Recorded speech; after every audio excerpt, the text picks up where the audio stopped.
I'm Nat. And I'm Guy. And this is your home for everything Alberta independence. Monday, Wednesday, and Friday, the show's all about Alberta. Tuesday, we do geopolitics, but we call the show Alberta First because we start with Alberta. We're a little late today because we had prior obligations. We forgot to tell the audience yesterday when we were on Rumble. We informed everybody, but I don't think everybody came over. No, I think we said it at the beginning of the show. Oh, we did? Yeah. Okay. Friday, we're going to be our regular scheduled time. So that's usually an hour before this. Yes. But before we start, thank you so much for joining us today. Please subscribe because it really does help us out, and share it and like it and etc. We're really bad at reminding people to do that, but thank you so much to everybody that has. And also, we read all your comments, so please do let us know what you think. Otherwise, the live show doesn't make much sense. We like to have the discussions and debates with you as well. And we prioritize super chat. So if you send a super chat, we'll read it. We'll stop everything and read it. Otherwise, we'll read it after each section. Well, and thanks for everybody that's been subscribing to our X account. It is the companion to the show. So every story we go over on the show, we post on our X account previous to the show. So if you want to know what's coming on the show, you just go to the X account. And I have to say, talking to Albertans, or John, Alberta Patriot, gave us a shout out because we did a video on him. And I think because of that, Keith Wilson actually followed us. So thank you so much to both of them. Thanks to both of you guys. And Keith Wilson has really been making the rounds. He was on Rebel News with Jeff Rath. That was huge. But the big news of the day is he's actually going to have a debate with Jason Kenney. 2 debates, it sounds like. One in Edmonton, one in Calgary, both in May. I think they're still working out the dates, but that's going to be absolutely huge. Yeah. And first of all, hello, Joe Rush. Thank you for being here first. Says today I was the first year. Lol, good evening, everyone. Cheers. Thank you so much for being here. And also says, hope you're all having a fabulous day. Welcome, everyone. We always forget to say that. Welcome, everyone. Joe Rush is a better live show person than us. Welcome, everyone. Make sure to smash the like, share, and subscribe if you haven't already. Thank you so much, Joe. And says, let's get the algorithm working for them. Yes, because the algorithm doesn't really like us that much. Yeah, it may be a bit of a slower day today just because we came on a little bit later, but we'll still power our way through all these articles.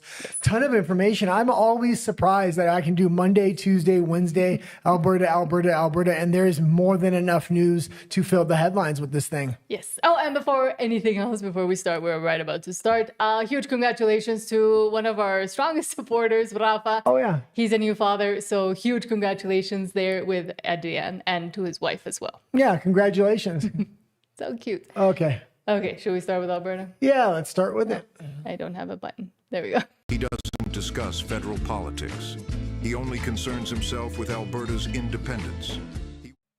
Okay, and starting with, as you were already starting with, from Jason Levin saying, quote, the debate Alberta has been waiting for is here. Former Premier Jason Kenney versus constitutional lawyer Keith Wilson head-to-head in the Great Independence Debate, Calgary and Edmonton in May 2026. Well, I'm absolutely stoked about this. You know I'm going to be stoked because I'm a huge debate guy. I watch hours of debates, all the small little debate channels. I'm subscribed. That's what I do in my spare time other than gather Alberta news and talk about Alberta. So I know the last debate, a lot of people were a little bit angry because both people were from Ottawa, but we did a video on it and I thought Bruce Party did a fantastic job. He was a fantastic representative. I know some people were angry with him with some issues going into that, so they didn't watch the debate, and it's a shame because he really represented Alberta extremely well. I'm sure Keith Wilson will do even a better job. I mean, he's a lawyer. He does this for a living. I'm expecting the stake to be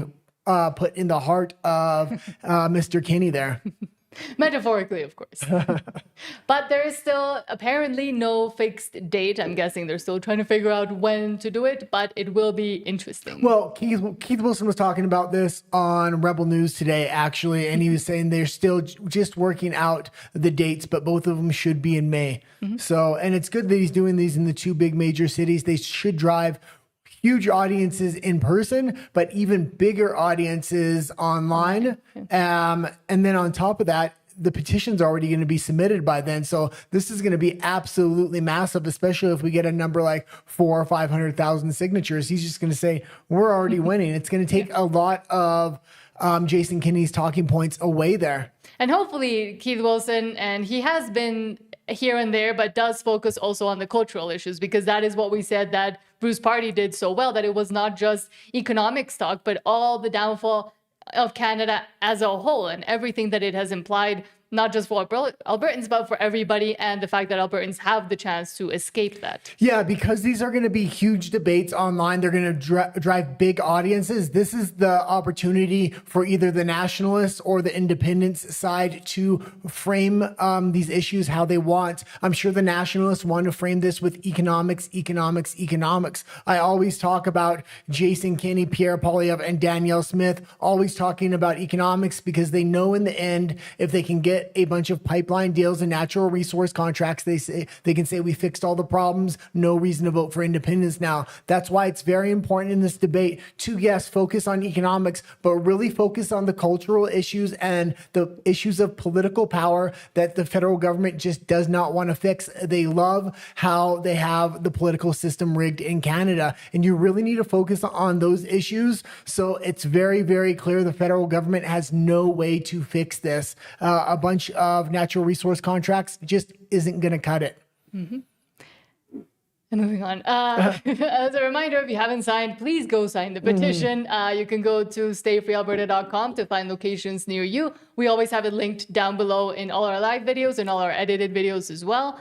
And it's time because we're running out of time. Well, also, if you can't make it out because you're working a lot or you're older, they will send somebody to you. So don't be ashamed. Really just contact them. They'll send somebody out there to get your signature, check your ID, and dot the Q's or dot the I's and cross the T's. Yes, and you do need either one piece of official ID or 2 pieces of ID and proof of residence in Alberta. Absolutely. Speaking of, from David Parker, quote, Alberta... one moment. So in the beginning, I kind of put that debate first because it was such exciting news. Usually in the beginning of the show, as most of you probably know, we go over signatures, petitions, what's going on to kind of drive that forward and what's happening on the ground before we get into broader Alberta independence news. Yes, so David Parker says Alberta is 661,848 square kilometers. The whole thing is covered in signing locations. That's why you're not seeing long lines. Everyone has easy access to sign. And again, people will even go to you if you are not able to get to a signing location. Yeah, and I will say Steve Safaro gave me even a larger map once I posted this on X, and it showed signing locations in the United States, in extreme northern BC and the Yukon, I believe it was. Arizona, Mexico, Egypt. Yeah, Egypt. We've been highlighting all of these. Well, we talked about that Egypt story. They said they're going to have an Alberta petition at the foot of the pyramids, and that somebody actually sent a picture and said, we got our first signature from Cairo. Yeah, saying it's not AI. Well, yeah, stuff like that really just makes headlines. Even if you only get one signature, it's absolutely fantastic to see the movement is this broad and it's really this grassroots. People are motivated, even if they're on vacation, to put this petition out. And we also do continue seeing events here from Corey Morgan, quote, packed house at an independence event in Springbank. Mitch Sylvester is speaking. I'm sure that's part of why it got filled, but people are still very interested in this, and the movement does continue to seem and hopefully does grow legs and continue. Well, and this is the thing. They're still having these rallies. They're still having huge crowds. I was zooming in on this picture earlier because it looked like there's maybe a half a spot behind that truck, but every single parking spot is taken. This was a full house. These rallies continue to be packed houses. I really wish those debates with Keith Wilson would have been before the petition was signed, because that would have been another major opportunity to remind people to sign. Yes, but again, the petition, yes, we do need those signatures, but then it's the actual referendum vote. So the momentum does have to continue going, and I do hope to continue to see these kinds of events and this kind of momentum growing up until October. Yeah, and I keep talking about it every episode, but I'm going to keep talking about it because I want to try to start a movement of all the people that are fleeing other provinces that are really independent minded. They're moving to the States. They're ideologically aligned if they're moving to the States, most likely, and getting them to give Alberta a chance before they abandon Canada totally, so they can vote in Alberta independence and really build a nation from the ground up. And it's great to get those people now before before the separation happens rather than after, because after the separation happens, the economy is going to really start booming. And a lot of liberals are going to try to flee Canada like a sinking ship. And it's going to be hard to know who's kind of who. And I mean, then what happens is Alberta turns to the rest of just how Canada turned out. Yeah. As we see with many red and blue states in the US, where the blue states completely destroy the state, the people flee, and then they turn red states into blue states, so on and so forth. But for us, I mean, we escaped and we reached our boiling point a lot sooner, about 2.5 years ago. Well, like 8 years ago, because we had to plan and save up for 4 years, for 4 years before we could actually leave Canada. But I think if this momentum was going on at the time we were deciding to leave, I mean, I for sure would have first gone to Alberta and seen and hoped to help with the independence. And then if it doesn't work out, figure it out from there. But absolutely. And we've been we were in BC. We've been talking a lot about this the last few days, and I keep using the statistic of British Columbia. 41,000 people fled primarily to the U.S. last year. And I watch liberal channels talk about this, and they're talking about all this brain drain fleeing to the U.S. And they're saying, are you sure they're fleeing, even with Donald Trump being president? And they reluctantly have to say yes. I think this is obviously a lot of conservatives, but even liberals economically, Canada is completely devastated right now, but you really want conservative-minded people that will vote for independence coming to Alberta. And if you're going to uproot your life and move to Alberta, you're almost guaranteed that it's going to be somebody that's going to support independence. And there really needs to be a drive for this in Saskatchewan, in British Columbia. A lot of British Columbia and Ontario are the two big provinces everybody is fleeing from. And I think it's going to be even bigger this year than it was last year. Especially after they're seeing that they might not have any private property in British Columbia anymore, and that the plan keeps moving forward. But we've also said and continue to try to highlight when there's groups of people that all sign together or get a bunch of people together to go sign. And hear from Yukon Strong saying, quote, just got my cousin's entire oil crew to sign the petition. Yes. Yeah, and this is important because there's not always somebody that can get to these oil crews, get to these remote locations to get people to sign this petition. And the other day, talking to Albertans was at a kind of like a mechanic shop. They let him in, big supporter of Alberta independence, the owner of the shop and everybody inside. But a lot of those people hadn't signed the petition yet. They were going to sign it that day because they set up a petition booth outside. But that still shows a lot of people that are hardworking or working in remote locations just haven't had access to the petition. So if you're working at a remote location, try to call Stay Free Alberta and they will send somebody out. Yes. I think that's it for updates. Okay. As of now, but you did put this one in that we did kind of touch on yesterday from Alberta Proud Dad, quote, oh, look, another power grab by the Supreme Leader, Mark Carney. From the National Post, quote, Carney demands Supreme Court strip provinces of their right to pass their own laws. The justices have no business declaring Section 33. Yeah, and I just wanted to front load this into the show because yesterday it got bumped down so far, and this was the big story, and it's going to continue to be the big story, especially because the 12th of next month is when Mark Carney is going for those 3 by-elections. If he wins all 3, and all 3 are in Liberal districts, he's going to have a majority government. And if he gets a majority government, this is what he's going to try to do. He's going to try to federalize Canada. He's going to try to take sovereignty away, not just from Alberta, but every province. And he's going to try to throw a monkey wrench into Alberta independence and possibly try to overreach in his power and stop this vote from even happening. And even after the 12th, I mean, he could still have floor crossers. There's still a lot of avenues that he can try and take to gain that majority. Well, Jeff Rath and Keith Wilson were also talking about there's the 2 court dates next month. I believe it's on that 7th or 8th, and then on the 14th, 2 First Nations tribes are trying to stop signatures from going forward, but there's also a 3rd separate lawsuit. So very interesting what's happening there. It was actually very good to hear from Jeff Rath on Rebel News because he went into his history of being a First Nations lawyer and said he knew all the oral promises that were made previously that weren't put into contract, and he's already reviewed all those, so nothing's going to come up that can surprise him. The only thing that might be a surprise are these judges. They're no longer following law in Canada a lot of the time. They're making their rulings based upon ideology and politics, and that's why we want to have these signatures certified long before these court cases go to trial, so we can continue to put pressure on Danielle Smith and the Albertan government. And this morning we were also talking about the other pitfalls that could come up. And for some reason, there's not that much discussion about First Nations maybe coming out and saying that they signed a lot of those treaties under duress. And I think that is the one point that hasn't been fully explored as to what could happen if they decided to go that route. Yeah, once Mark Carney gets a majority government, anything is on the table, and he is going to kind of try everything to undermine this movement. He's going to need the 3 censorship bills he has sitting on the shelf. He's already passed one, so it would be 4 censorship bills in total. But once he has those, he can go directly after content creators and people talking about Alberta independence and just kind of shut it down. And then he's going to want to build his narrative. With Keith Wilson, it keeps coming up that there hasn't been really a pushback, and it hasn't been making national news. Yeah, because I think they want to bring in the censorship bills before they build the framework, because they don't want any pushback on their talking points. And I think by the time the Jason Kenney debate comes with Keith Wilson, their narrative will be in full swing at that point. So it's going to be a lot of pressure is going to be on Keith Wilson's shoulders to absolutely shut Jason Kenney down. Mm-hmm.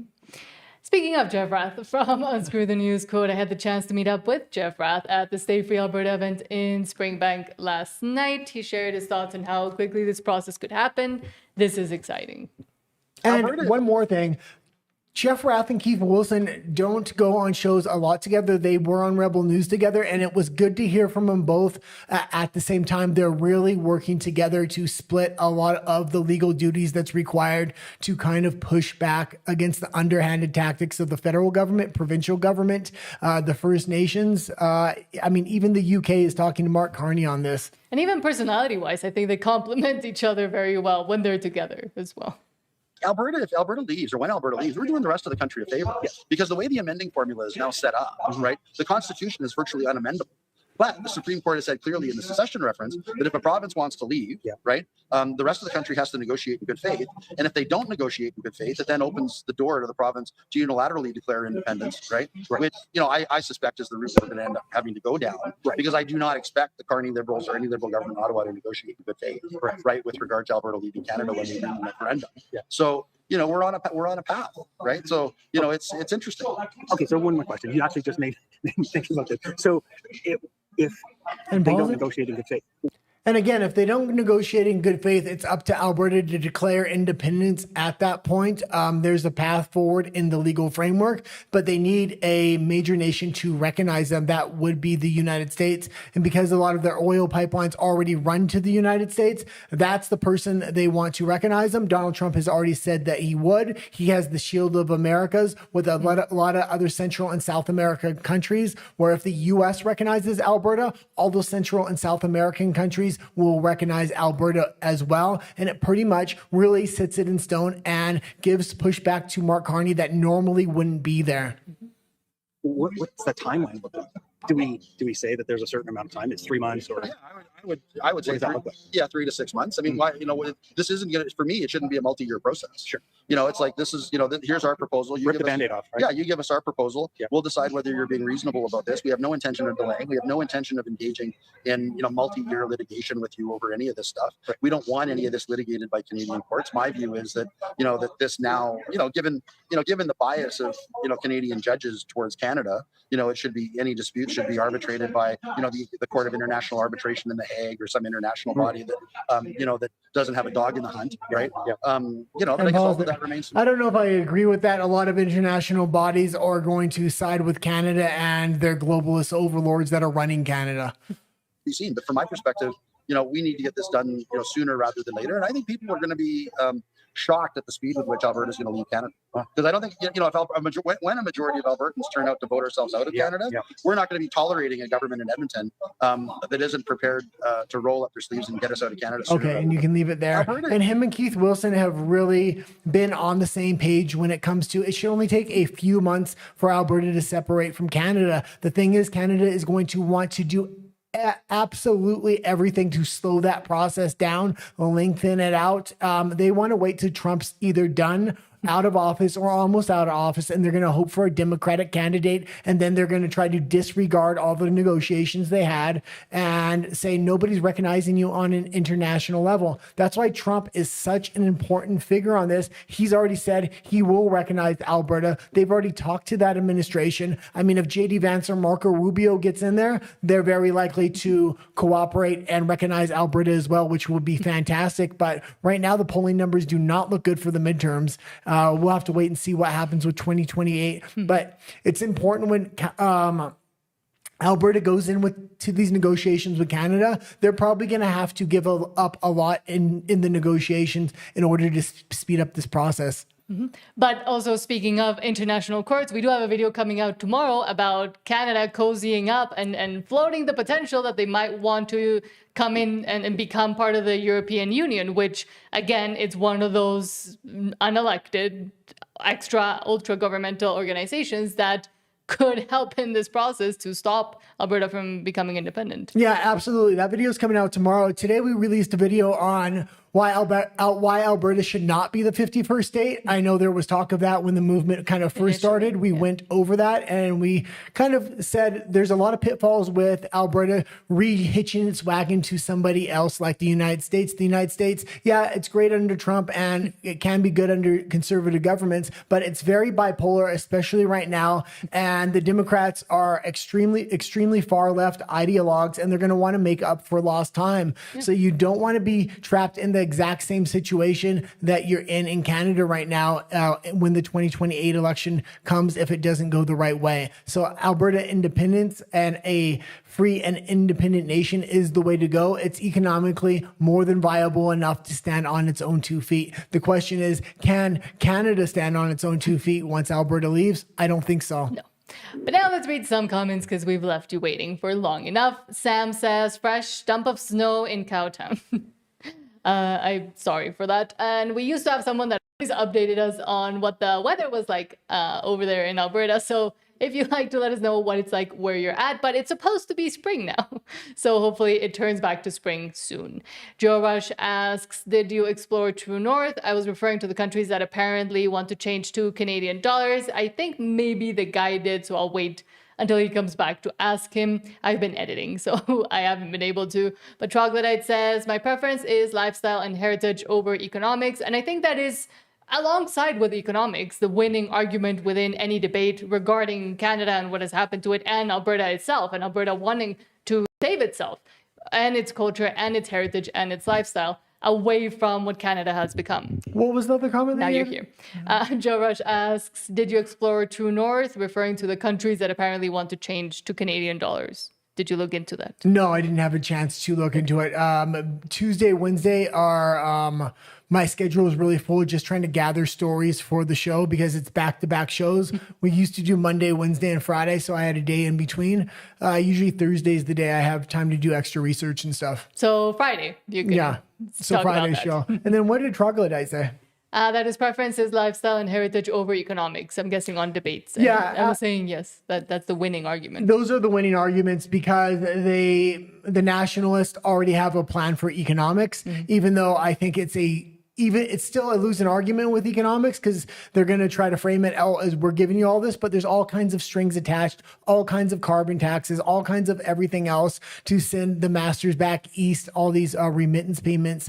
Like, we don't want to go through that. Alberta wants to be an independent nation so it can get rid of all these strings. So the price of a barrel of oil is a price of a barrel of oil because after you add carbon taxes and remittance payments and everything else, it drives up that price. The price of the barrel of oil. So it's just not cost effective at a certain point. So it's hard to get investments. Troglodyte also says, as of 2023, immigrants accounted for approximately 27% of Alberta's population aged 15 and over, marking a 10-year high. Whoa, repeat that?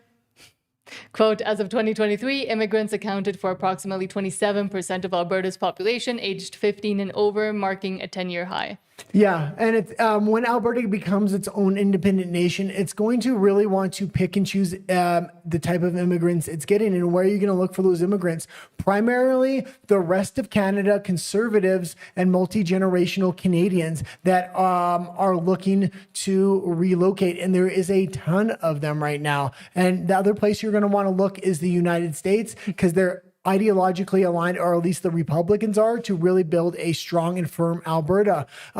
Eastern Europe as well has the right kind of ideology and a strong Christian base, but Western Europe, you can't even go there looking for immigrants anymore because... But I mean, there are a lot of people wanting to escape from current state Europe and the UK. So from the UK, I'm sure you could get a lot of the people that are sick and fed up of that. And we have seen immigration programs, I believe Poland it was, that was trying to attract people that wanted to escape their own countries because they had failed them for so long. And don't be ashamed to make hard-nosed immigration policies that the rest of the world is going to say, oh, that's not fair, or that's racist, or that's this, or that's that, or that's xenophobic, whatever argument they're going to make against it. Just make hard-nosed policies. Bukele made the hard-nosed policy of $1,300 fine for, or $1,300 a fee if you're passing through El Salvador and you're Indian. Indians are no longer passing through El Salvador, so they're not getting off the plane and fleeing into the country. Because that used to happen a lot, so they could get to the United States. But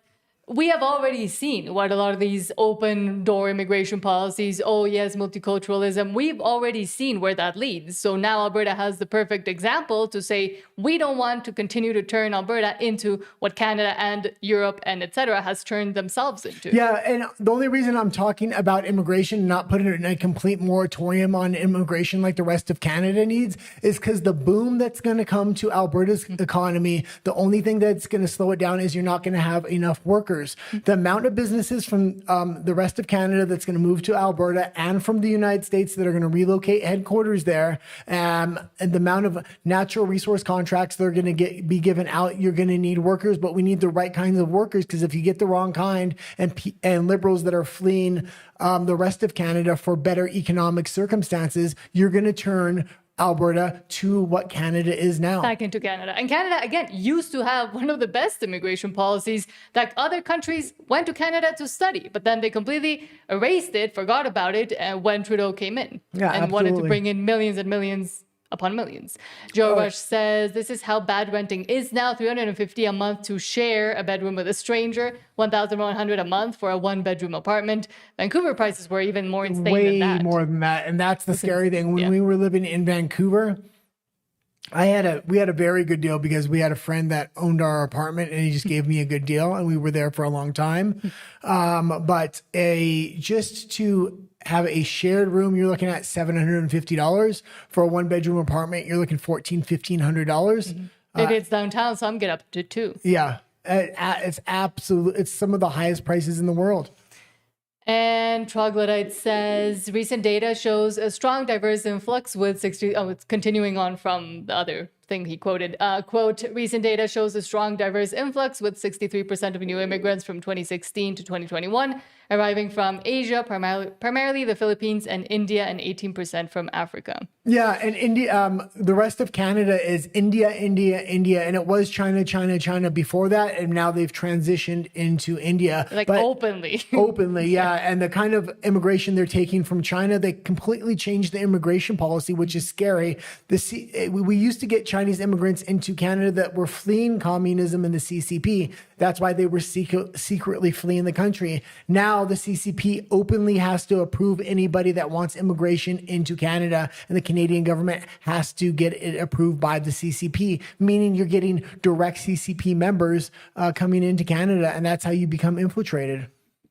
Yes. And also, just quickly, I'll say good evening to Canadian Spider-Man. Thank you for being here. Says good evening to you both. Hello. Thank you for being here as well. Okay, let's continue on with the stories here. I'll continue reading your comments in a bit. Justice Center for Constitutional Freedoms, or JCCF, says, do you want me to read it all? Yeah, okay. Because there's no video for this one. Yes. So, quote, while Canadians have their access to news and opinions influenced by CRTC-controlled algorithms under the Online Streaming Act, a major agreement in the United States has been reached that will prohibit federal agencies, including the U.S. Surgeon General, the Centers for Disease Control and Prevention, or the CDC, and the Cybersecurity and Infrastructure Security Agency, CISA, from pressuring social media platforms to remove or suppress constitutionally protected speech, something they did aggressively during lockdown. Okay, and stop it there, and then I'll get you to read the rest. But this is very important news for Canada because all the social media companies are based in the United States that Canadians use, and it's going to be up to them to do the censoring of Alberta independence. And right now, it may be getting throttled a little bit, but you're still able to talk about it, not like the times of the jibby jab era or the lockdowns. If there is a complete shutdown of all Alberta independence talk, it's going to be really, really hard to find other ways to get messaging out. So this is very good news for Alberta independence. Now, on a more long-term scale, there was a couple bad court cases that came down today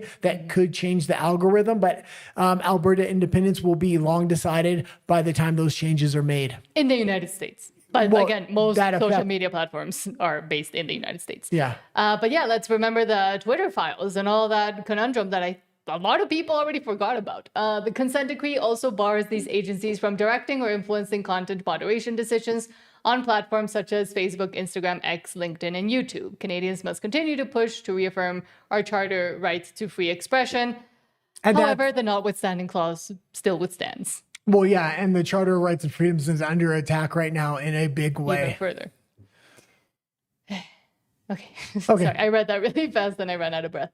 From Courtney Thierolt, it says, quote, don't expect a government break at the pumps. Premier Danielle Smith says she will not be removing the gas tax and that the tax removal program has not been triggered. Adds that the province already delivered an income tax tax cut to help deal with these types of cost pressures. Yeah, and when you have so many strings attached to your premier from the federal government, I mean, she doesn't have a lot of leeway here. That being said, once you're your own independent nation, there should be no tax on gas. It comes from Alberta, and there should be a benefit to Albertans, Albertan businesses, and one of those benefits should be no tax on gas. That if prices are sustained for a period of time at an elevated rate, because we'll have revenues from another source, that's when we trigger a program to give those dollars back. Let's remember this has been elevated prices for a matter of weeks, and we're still in last year's budget year. And I'll be waiting to, I think the finance minister has done the calculation, and based on the quarter that we're in, it doesn't trigger the program. Now, that being said, there's lots of ways that we can address affordability. I mean, one of the most important things was we advocated against the federal carbon tax, and last year it was removed, and that's 17.6 cents per liter. That has already been taken off taxes, which I think is going to be important. We continue to, we also came through with our personal income tax cut, which is $750 to $1,500 per family. And it was foreseeing that there might be inflationary issues.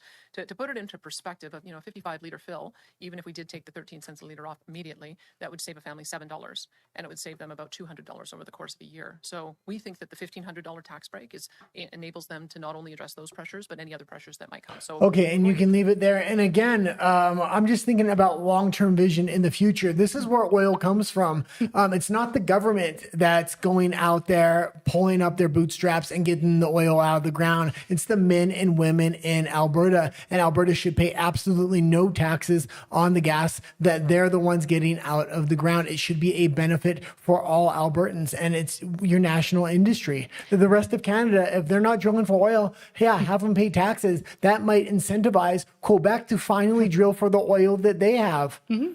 But the federal master's never going to allow that to happen is the problem. They've been reluctant on doing anything about, and yet continue to take the remittance payments and the handouts essentially from the federal government that come from Alberta, who's getting taxed. Okay, whatever. From Financial Post, quote, Smith calls for southbound pipelines, says U.S. could call for dibs on Canadian oil exports. Yeah, and she's getting desperate here because the deal she was trying to make with Carney is now delayed. She's trying to move the goalpost here. She can't get an east-west pipeline, so who else is she going to go to? How else is she going to put leverage on Carney? She's going to try to go to the Americans here. The problem with that is she should be using the Alberta independence movement as the lever to apply pressure to Carney. Instead, she's trying to put this American pipeline deal on the table, which there's no real deal there. And if the Americans don't bite at it, she's out of options other than to use Alberta independence to start really applying pressure to Carney to say we want these pipeline deals to build a safety net for Alberta in case Alberta independence goes the wrong way or something happens. And the thing with the delays, for example, that we spoke about yesterday, is that this is what it will continue to be in the scheme that she calls sovereign Alberta within a united Canada. It will still continue to be that. The only way to get rid of that and the only way to fully be as prosperous as you can be is to be independent of the federal government that will continue to give those barriers to everything. Well, and again, when you sell it to the U.S., because it's pretty much a monopoly, you have one buyer for most of your oil, they pay discounted rates per barrel, and it really hurts in the long run. So you need to get a pipeline to the coast you're not going to sell at discounted rates. From Corey Morgan asking, how many more times, Premier Smith, you have done the due diligence, you try to play by Ottawa's rules, you proved the futility of coloring within the lines, time to look at other options. And Carney says, thought you'd get it that time, did you? Yeah, and this is, again, she's starting to move the goalpost because she put a lot of her hope in Carney, the national government, because she is a nationalist. That being said, I keep saying it, but if the Alberta vote comes in very strong, it's going to kind of be onto her to choose what side she wants to fall on. And she'll land in a good position if she backs in Alberta independence after the vote as well. She's been pretty much walking the tightrope from the beginnings of the Alberta independence movement, getting its legs under it, and now. But yes, we have to see where she lands, which side she falls on after all is said and done. You were looking at me funny. Daniel Smith says, quote, "It was great meeting with my friend and U.S. Secretary of the Interior, Doug Burgum, yesterday. In addition to a West Coast pipeline, we want to make sure that more Alberta natural gas and millions more barrels of Alberta oil can go to our friends and allies in the United States, who continue to be our best and largest customer. I look forward to continuing to work with our U.S. partners to reach these goals so we can achieve North American and global energy security." Yeah, and a lot of leadership in the Alberta independence movement has gone down, talked to the administration, and talked about the same West Coast pipeline. So if we can start to build it before Alberta independence goes forward, then we can just continue on that road. So a good thing. But one thing I would be a little bit wary of what's put into that contract. Are they going to tie a lot of things to the federal government of Canada? I remember Doug Burgum because during the debates for the primaries, he did actually a pretty good job. You liked him. On I the didn't stage. like him. I did. I didn't like him. I liked him because of how he was answering things. But that's like the one notion I have of him recently. Jack says, holy C, I'm going to say, let's talk about Ineshi's latest conspiracy theory, the golden cat. Yeah, and we played this clip the other day where Naneshi was going absolutely crazy. I was wondering about some more background information, so let's play this clip to see what he said about it. Holy crap. The internet is exploding about this golden cat that Danielle Smith stole. A giant golden cat. Hundreds of thousands of dollars, more than a house. Hang on a second. We have some breaking news. One of the NDP just tattled on his boss a few hours ago and said it's not actually a solid gold cat, but a copper statue. Well, that doesn't change the fact that the Premier stole this cat. Here's a picture of Premier Danielle Smith with this multi-million-dollar copper cat inside the Premier's official public office here in Calgary. Wait a minute. If Danielle Smith stole this cat, why is it in a government office? Let me read this. It's worth a few $100s. It's being displayed in the Premier's office. Now, I'm no expert on this, but I'm pretty sure that when two heads of state meet, they like to exchange little trinkets back and forth out of respect. And then those trinkets sit on a shelf somewhere in someone's office until those trinkets aren't needed anymore or don't want to be displayed anymore. And then they're packed up in a box and then they end up in the basement of some government building.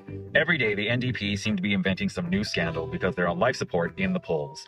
This latest golden cat has got to be the most pathetic I've seen so far. Even Nenchi's own MLAs aren't supporting him in this. A golden cat? Hundreds of thousands of dollars? You can leave it there. Yeah, and I'm glad somebody came out to debunk that because I was wondering about that. Naneshi wants to get on the steps of these courthouses with First Nations for his photo opportunity because they know they're looking to replace him. He wants to start yelling about the golden cat. I mean, you name it, he's trying to make headlines and he's willing to outright lie. So it's important to debunk his misinformation and malinformation when it comes out.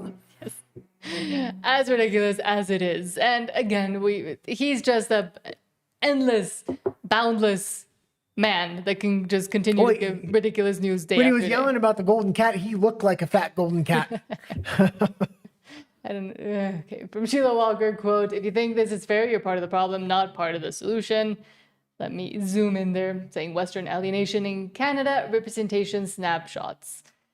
Yeah, and this is this is kind of the political underhanded layout of the land in Canada. The House of Commons, the Senate, and the Supreme Court are all rigged for Quebec and Ottawa. And that's one big thing they're not going to give up. And this is something I hope Keith Wilson really harps on in the debate, because this is something they're absolutely going to be unwilling to fix. Do you want me to read them? Or no? You can just go into the House, Senate, and Supreme Court real For quick. the House of Commons, the West has 104 MPs, the East has 239 MPs, in the Senate, 24 senators for the West, but 81 for the East, and in the Supreme Court, 2 justices versus the East with 7. And again, there's permanent things and concessions made that will never be changed. They're written in there, and they're not going to make the same concessions for the West. They try to frame it as, it's done by population, except for the clauses that you put in, and that's why it's permanently rigged. And this also goes to exemplify that Canada might just be too big of a country to be a country. It says the distance from London, England to Istanbul, Turkey, 2,500 kilometers, crosses the borders of 9 countries, yet it's shorter than the distance from Edmonton to Ottawa, which is 2,650. No wonder values and priorities are so different from Ottawa and what Ottawa wants to do. And a vote in Atlantic Canada is worth up to 3 times more than a vote in Alberta, even per population. So yeah, absolutely. insanity. More reasons to go sign if you haven't gone to sign. Jeff Rath also says, Albertans, wake up. Carney is robbing you by inflating away the value of your money. Yeah, saying, and Jeff Rath wasn't the only one posting this chart. We're going to have it again in the national section. But yeah, Canada just keeps printing money, and they're going to keep doing the same thing. And when you print money, what that is an invisible taxes on the common man. It makes all prices go up, and this is what causes inflation. Every other nation stopped at a certain point except for Canada. The printing press is just continuously going. they don't know how to manage their own budgets, and then they just continue to be in debt after debt after debt, and that rolls down to the future generations who have less and less opportunities. We're already seeing the effects on the current generations trying to start a life, but think of the generations after that, how bad they'll be stuck up with this debt with. Yeah, I would like to see Alberta have some kind of gold-backed currency. I know they're going to need a transitional currency, probably most likely the US dollar, because you do not want to use the Canadian dollar. You want to take yourself away from that sinking ship, but use the US dollar like a lot of other South American countries have done as transitional currencies, and then try to figure out how to bring some kind of gold-backed currency. Mm-hmm. Kirk Limbaugh. Lubim, and I'm talking about 100% gold-backed currency, not some kind of 1/10 reserve currency. Kirk Lubimov says, quote, Alberta and the government of Canada have agreed to lower methane emissions by 75% below 2014 levels by 2035. It will include regulations, offset credits, and targeted investments. No word on costs yet, but Alberta will be subject to be held accountable by an independent third party that will create models and assess emissions reduction. Insane, especially in a country that is a carbon sink. Yeah, they're going to put so many strings on everything that Alberta either digs out of the ground or drills for oil that it's going to not be cost effective anymore. And that's obvious. And they want to get rid of all those things by 2035.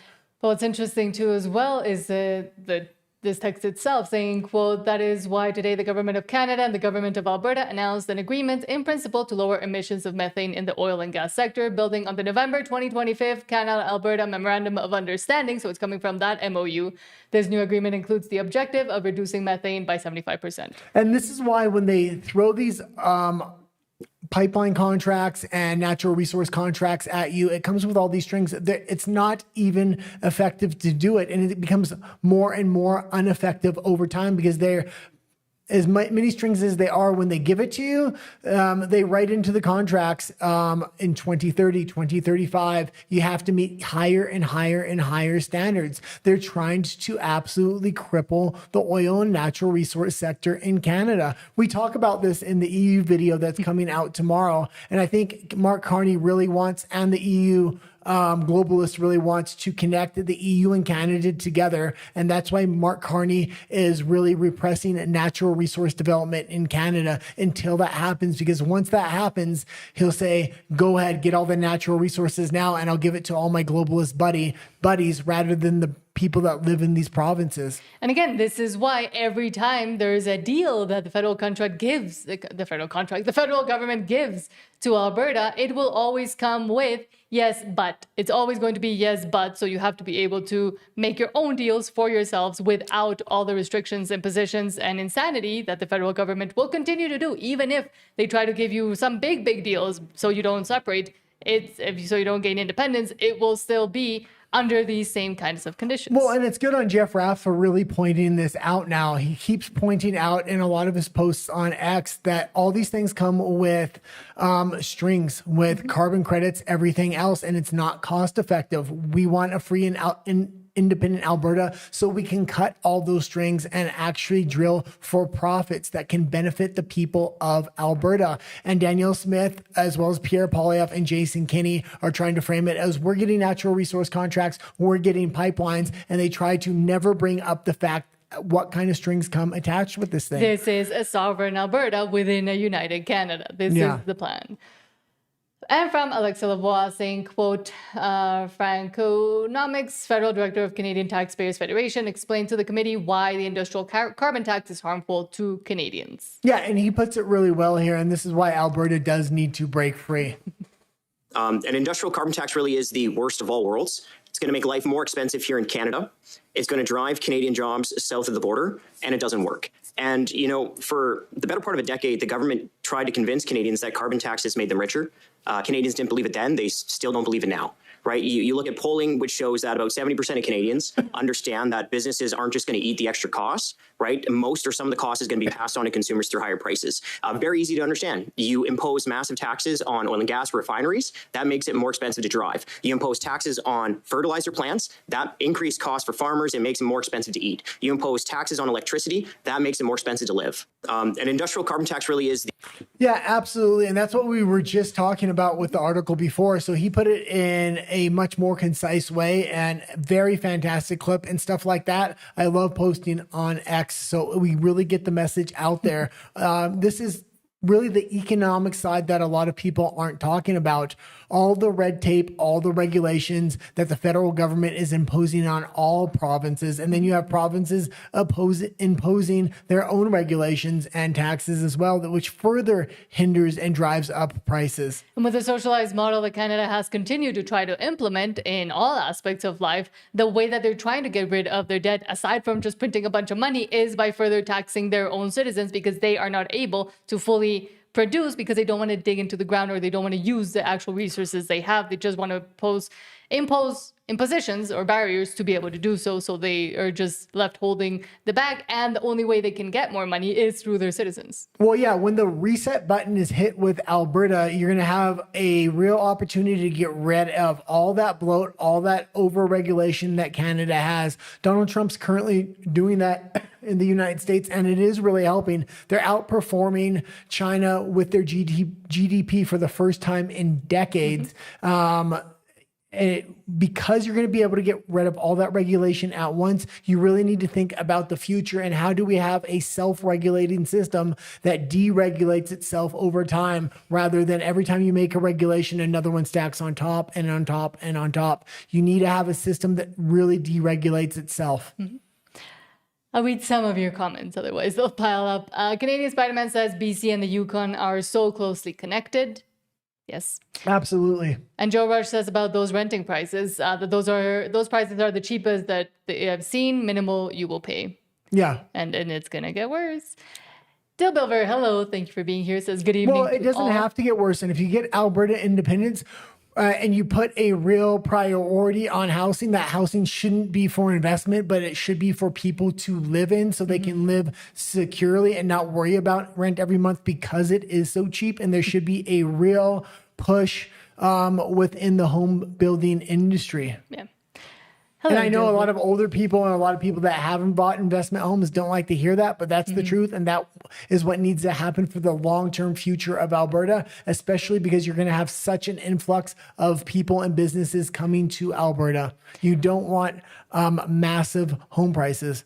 Rich Diane says, good evening. Buenas tardes. Buenas tardes. Thank you for being here. Joe Rush says, we sell our crude to the States below market value to refine. They sell it back afterwards at probably 300% markup. That's why we need our own refineries. And right now you don't have the opportunity to try to even look into that because it goes against federal government mandates.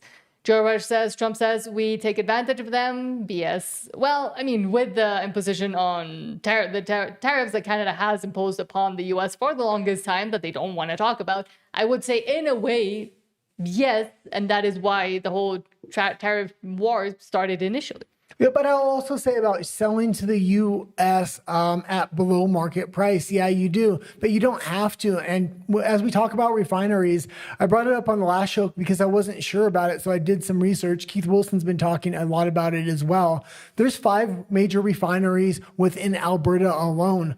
I think Australia only has 3 total. So you have more than enough refineries. The issue with selling below market price, you're selling a lot of unrefined oil to the U.S., throwing it in that pipeline, and then it goes out to the east and back up into Canada. But the U.S. very often refines it in that process and sells it back at a higher price. Alberta itself, if it breaks free for independence, completely already has the capability for its own refinement. So it's the rest of Canada. Yeah. So, I mean, things will really change with your own oil needs when you're controlling the oil coming out of the ground and the refinement, which you already have, which I didn't even know for a long time. This is why you're going to be able to get rid of taxes on oil and other goods. Joe Rush also says we can back our dollar with crude.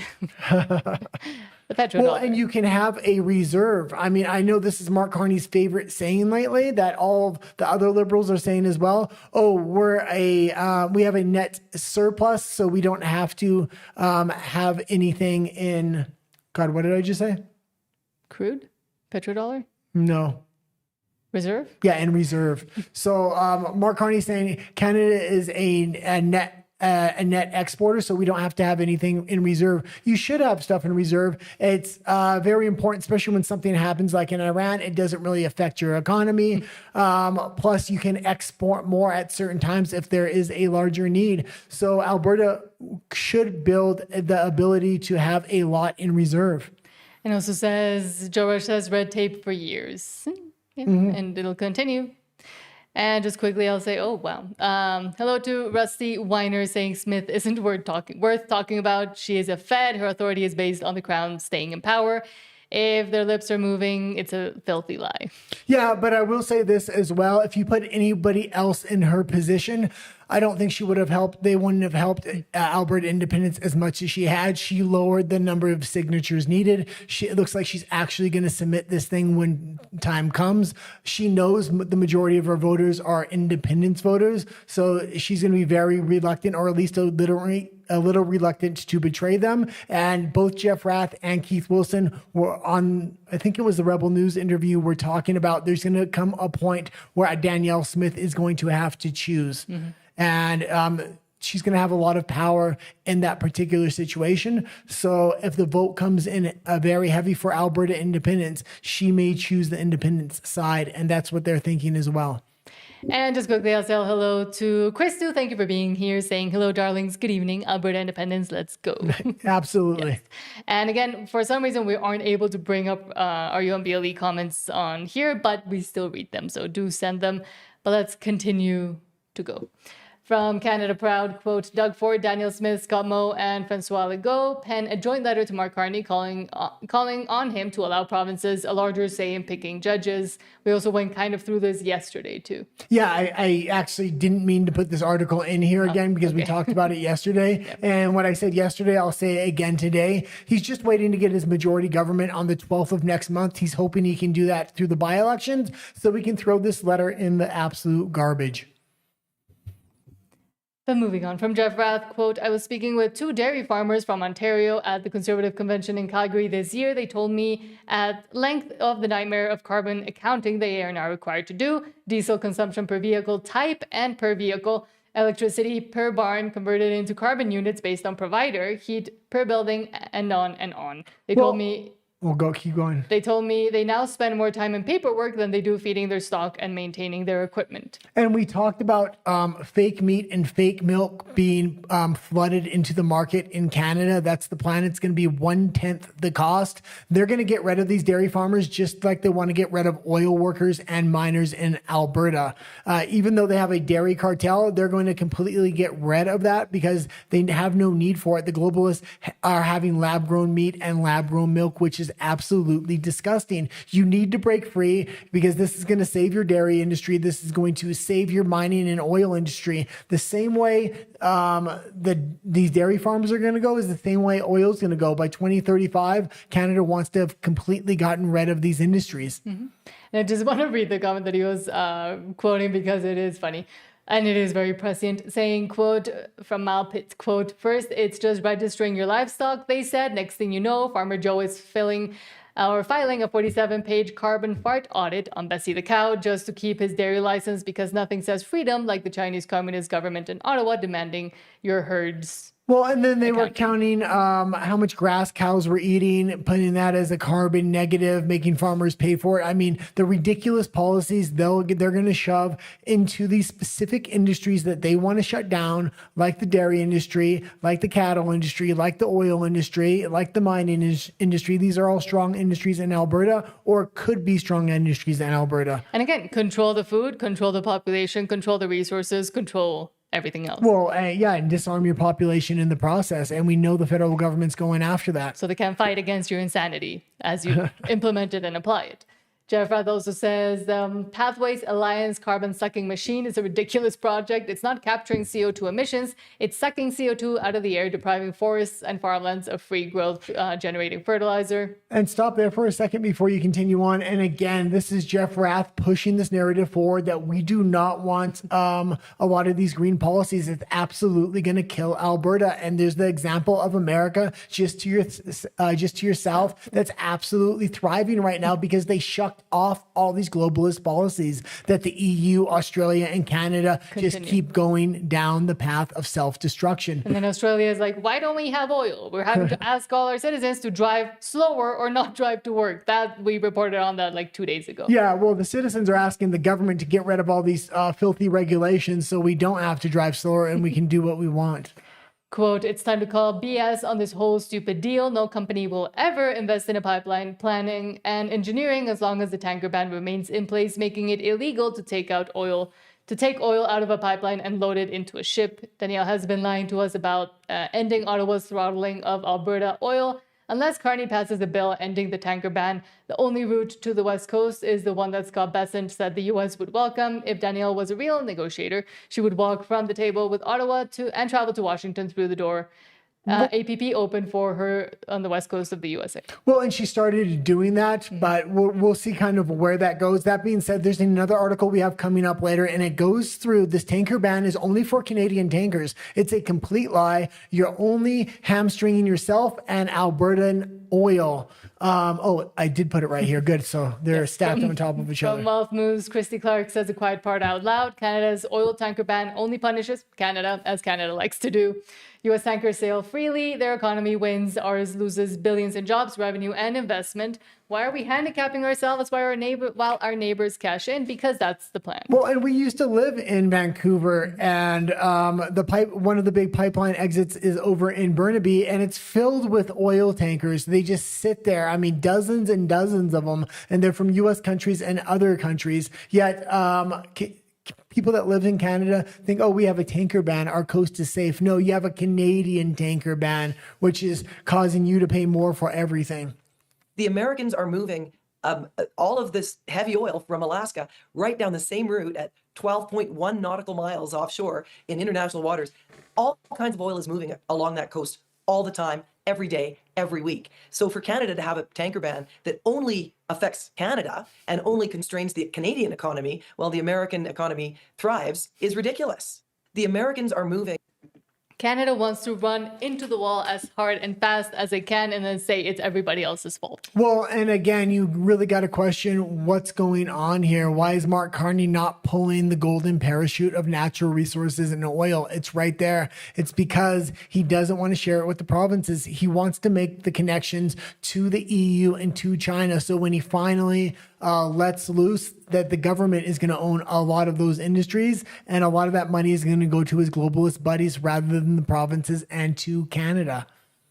And at the same time, it is worth wondering why all the other countries like India, like China, are still allowed to continue to produce as much as they want and pollute actually as much as they want.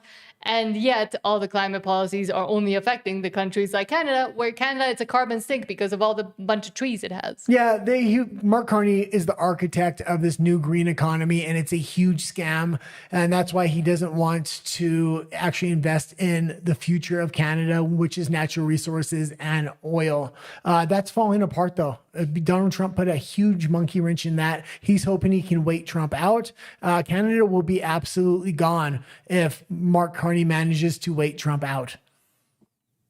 Then there's this from Kevin Pachidi, I guess, saying, quote, $5 billion in equalization payments that lower Manitoba's deficit. And this guy's out here gaslighting the S out of Alberta. Seriously, from all the hardworking Albertans lowering your deficit, F you. This reminds me of even a cheaper version of Zoran Mondani. This is absolutely ridiculous. This is gaslighting. He's absolutely lying about everything here. The reason he's able to do all the things he's able to do is because of Alberta and the remittance payments that go to his province.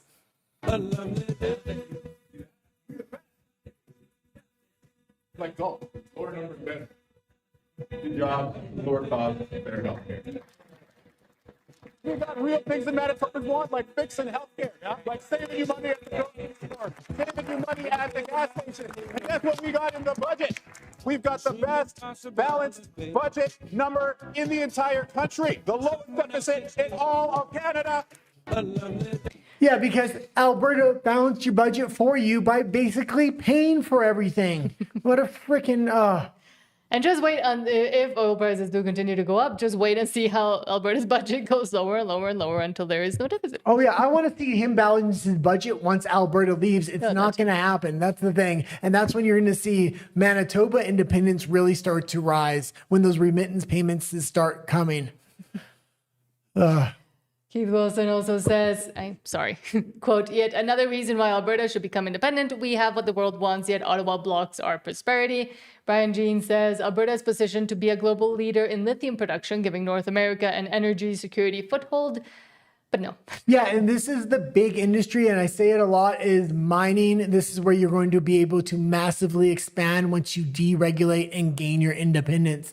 I used to work in the mining industry, and when you mine a lot of this ore out of the ground, you send it to refineries in the United States. You need to build your own refining plants in Canada. Why? Because when that raw ore goes in there, it's not like just gold comes out. Bits of a lot of different metals come out. Even in lithium deposits, there's other metals there. So you want to make sure you have a very diverse range of refining plants so you can refine the gold, the silver, the lithium, and the rare earth minerals that are plentiful within the Rocky Mountains there in Alberta. And you also put this from Wealth Moose asking Canadians, and answer in the chat if you want. The reason I put this in here was we just made a video about Alberta not becoming the 51st state. That being said, one of the big pushes I'm trying to do on this channel is getting people from other provinces to move to Alberta that will vote for Alberta independence before they move to the United States. And if we look in the comments after we read this, a lot of people in Canada are fleeing, 41,000 from BC already. A lot of those people would vote for Alberta independence if given the chance. As Canadians, be honest, if you had the opportunity today, would you move to the United States? Yes, no, maybe, already planning. And a lot of these people, I liked what I see in the comments. Let's go down. A lot of them are saying, if Alberta independence doesn't work out, I am. And that's why these provinces that are having massive amounts of brain drain fleeing to the United States potentially could be coming to Alberta instead. Yeah, Eco Fashion says 100%. North Star, if Alberta is unsuccessful in getting independence, I'm heading to the southern states. Colleen Mack saying, yep, if Alberta doesn't separate, then I'll be planning to move to the USA. Already here, and it's great. Yes, in a heartbeat, yes. Yes. And this is why we don't want these people moving to the United States. We want them moving to Alberta to vote for independence and build that nation. You're going to need immigrants anyway. Get like-minded immigrants that are already multi-generational Canadians. And when it works out for them, you're going to see Americans wanting to get into Alberta. And of any other country you can pick, Americans is a great country to have people immigrate from to Alberta as well. Yeah. But again, right now, it's going the opposite direction. From Keith Wilson, quote, entrepreneurs are leaving Canada because they're looking for certainty, competitive taxes, and a government that supports growth, not that stifles it and chokes it out. An independent Alberta can offer exactly what they're looking for, a stable pro-business environment where entrepreneurs can build, create jobs, and succeed. Instead of losing talent, Alberta will become the destination. But yeah, under Stephen Harper, nearly 3/4 of Canadian entrepreneurs chose to start their businesses in Canada. After a decade of Liberal rule, a majority of Canadian entrepreneurs are looking abroad to build their businesses. Well, and again, not just citizens from other provinces that are looking to move to the United States. Business owners and business investors are looking to the United States to invest. Mm-hmm. All of these people are potential clients of Alberta that will start their business in Alberta if you have the right type of tax policies and you can break free from the federal government. These are two big areas we should be looking at, and one kind of helps the other. If you get these citizens right now before the Alberta independence vote to move to Alberta, a lot of people are going to bring investment dollars and start businesses, or if they have businesses in these other provinces, they're looking to move to the States, which by that chart is obviously the case. They'll move those businesses to Alberta. And then there was also this that you put in there from Canada Proud, quote. Oh, this is one of the, it wasn't just me. This was the big news of the day, actually. I know. But I didn't know how to introduce it, so I just said this next. Quote, RCMP raided the house and seized the phone of former Calgary Mayor Jyoti, I can never say the name, Gondek, last week as part of a probe into unspecified allegations of corruption. Search warrants were also executed against ex-city councillor Sean Chu and incumbent councillor Andre Chabot. Now, I absolutely love this, but I'm also going to caveat it. And I haven't seen anybody really have the take that I have, because I've seen things like this happen in the States, in Mexico, and other South American countries. What I'm going to say here, yeah, great arrest. She's probably very crooked, but there's a ton of corruption in Ottawa, and why is none of that being addressed? And my theory may be they're going to go after people that are in the NDP so they can go after the independence movement after. If they go after people in the independence movement first, it's going to look crooked. But if they go after the NDP first, then they're going to have a justification where they can go after the independence movement, and they want to be able to do that without looking like they're crooked themselves. So I would be very wary of this happening. I'm glad it's happened, but I would prepare for them to come after the independence movement or people that are associated with the independence movement in the Conservative Party or other things in the same way. They'll come after conservatives as well to get them in line with the conservative nationalists, rather than a lot of conservatives that are probably sympathetic to the independence movement. So I think this is the first play on the chessboard when it comes to busting politicians in Alberta. I think the bigger play is they want to come after Alberta independence, but they can't do it first. Otherwise, it looks shady. And yet, with the whole gun grab, they're still throwing money at things and at legal citizens, legal firearm owners, and spending more and more when they could be looking into other things like this. Well, yeah, this gentleman put it very good, and it was a little bit of a different take than we usually talk about on the show. So Juno News says, quote, the Liberals are spending $1 billion on firearm confiscation with no Canadian evidence. It reduces crime while cutting $132 million from prison rehab programs. A few years ago, I had your predecessor, Minister Mendicino, here, and I asked him if your government had conducted any studies to show that this firearm confiscation program would do anything to reduce crime in this country. At the time, they didn't have any studies. The government hadn't produced any papers or research to show that this would do anything to reduce crime. In fact, in a 2018 engagement paper, your own department stated that based on international experiences, that there was no evidence that this would reduce crime. Has your government produced any reports since then to show that this plan, nearly $1 billion, possibly more, firearm confiscation will actually reduce crime? As you're aware, the Mass Casualty Commission report called upon governments to Same as the ensure. report, Minister. Well, if I may just finish, Mr. Lund, I'm getting to your answer. Mass Casualty Commission Anything report. other than the mass casualty report? Well, there's also our experience in Australia. As you're aware, Australia, right after Bondi Beach, has embarked on a second round of a compensation program. They've launched it recently.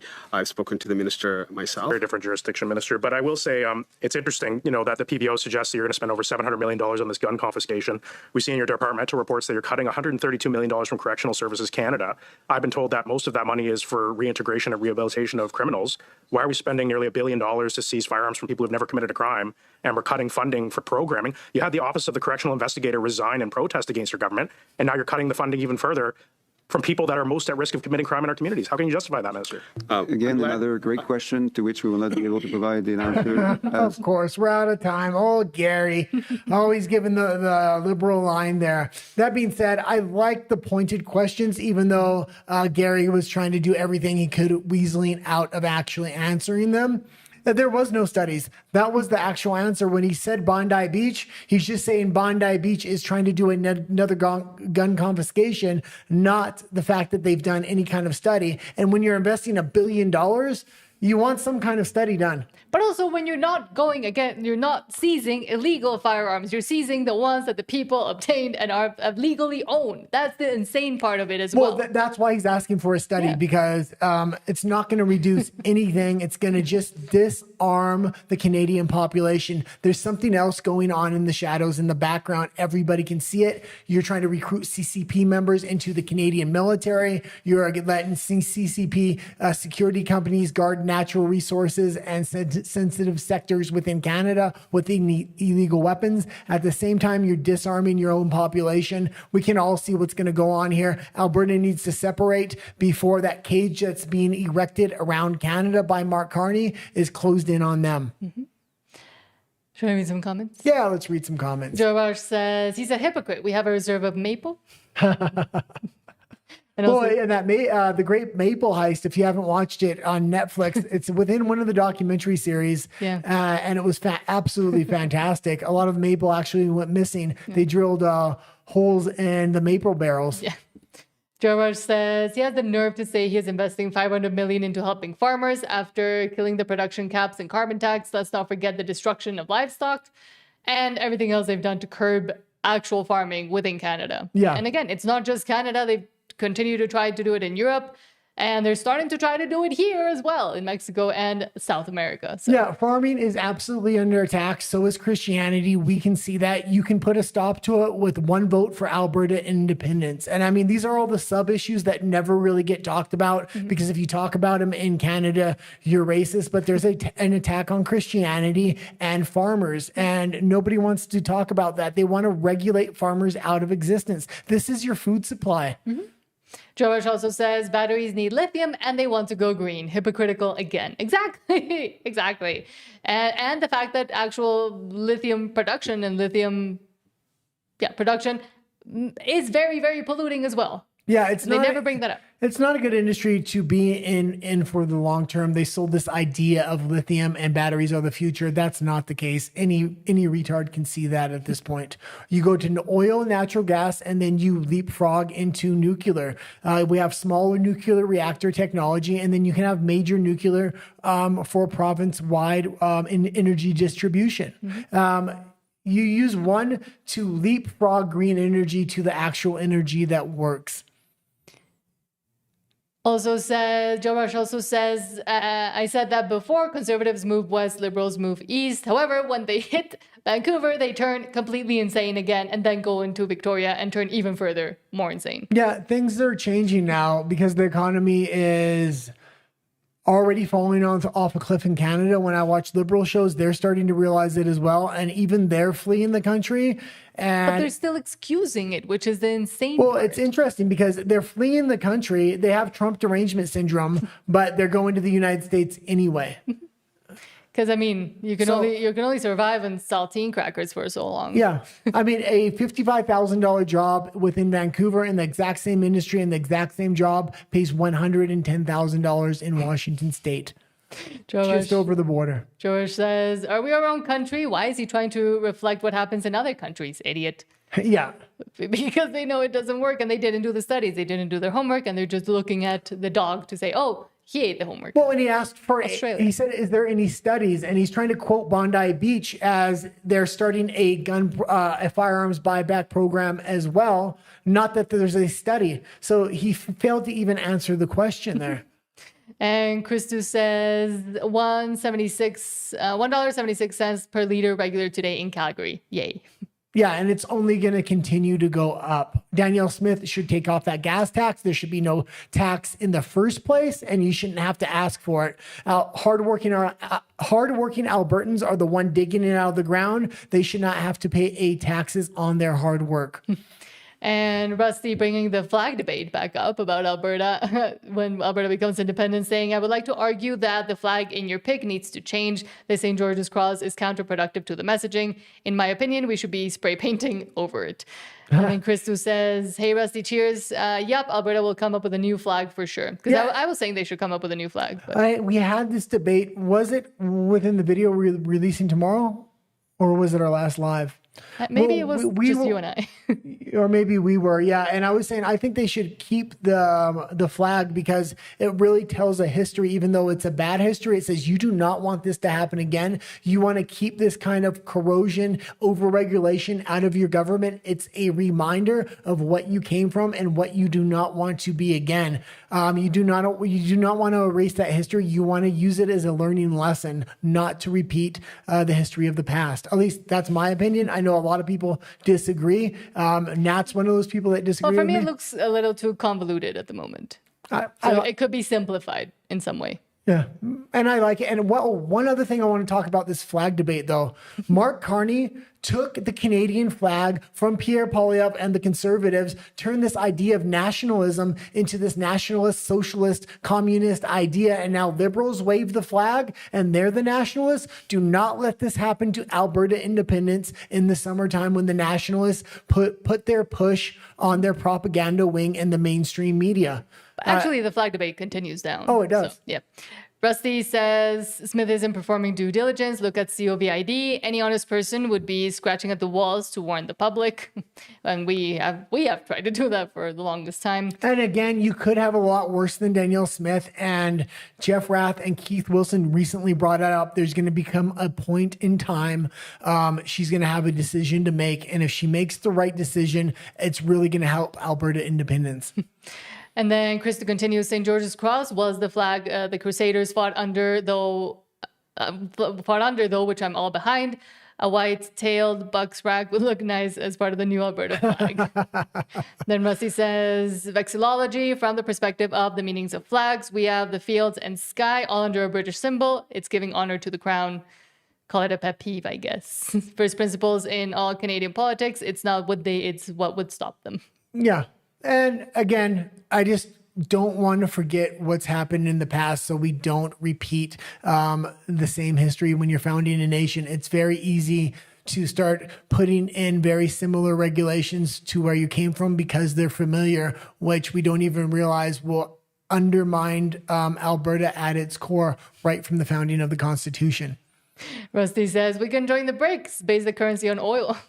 What do you think about that? I'm going to say this. A lot of people don't know about the currency the BRICS have got actually brought in. There is a lot of good things, and there was a lot of thought leaders within China and Russia that broke this down, how they can break free from the American dollar and how they can build trust into their own currency. And one of the big things was they backed it with gold. They're creating huge abundance of gold in safes all around these BRIC countries, whether it's Brazil, China, Russia, Iran, and other countries. So at any time you can trade your digital currency in for gold directly. This builds in trust and doesn't allow them to overprint money without any repercussions. So even though I'm against those countries overall in ideology, a lot of things they're trying to bring into their currency now because they know people are starting to lose trust in the American dollar. Make sure we kind of look at them, what they've done right and what they've done wrong with this new currency they're trying to bring in.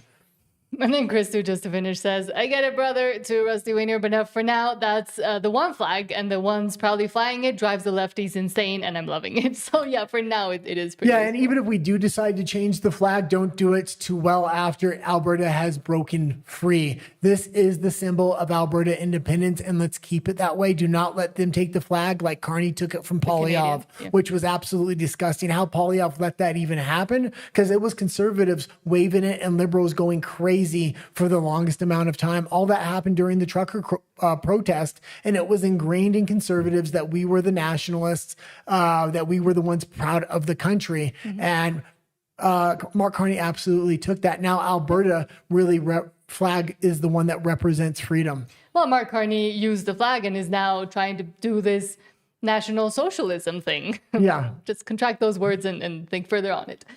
From Keith Wilson, quote, the U.S. is already Alberta's largest and most reliable customer, and independent Alberta could move quickly to secure a strong, mutually beneficial bilateral trade agreement, expanding energy and other exports, attracting investment, and creating jobs on both sides of the border.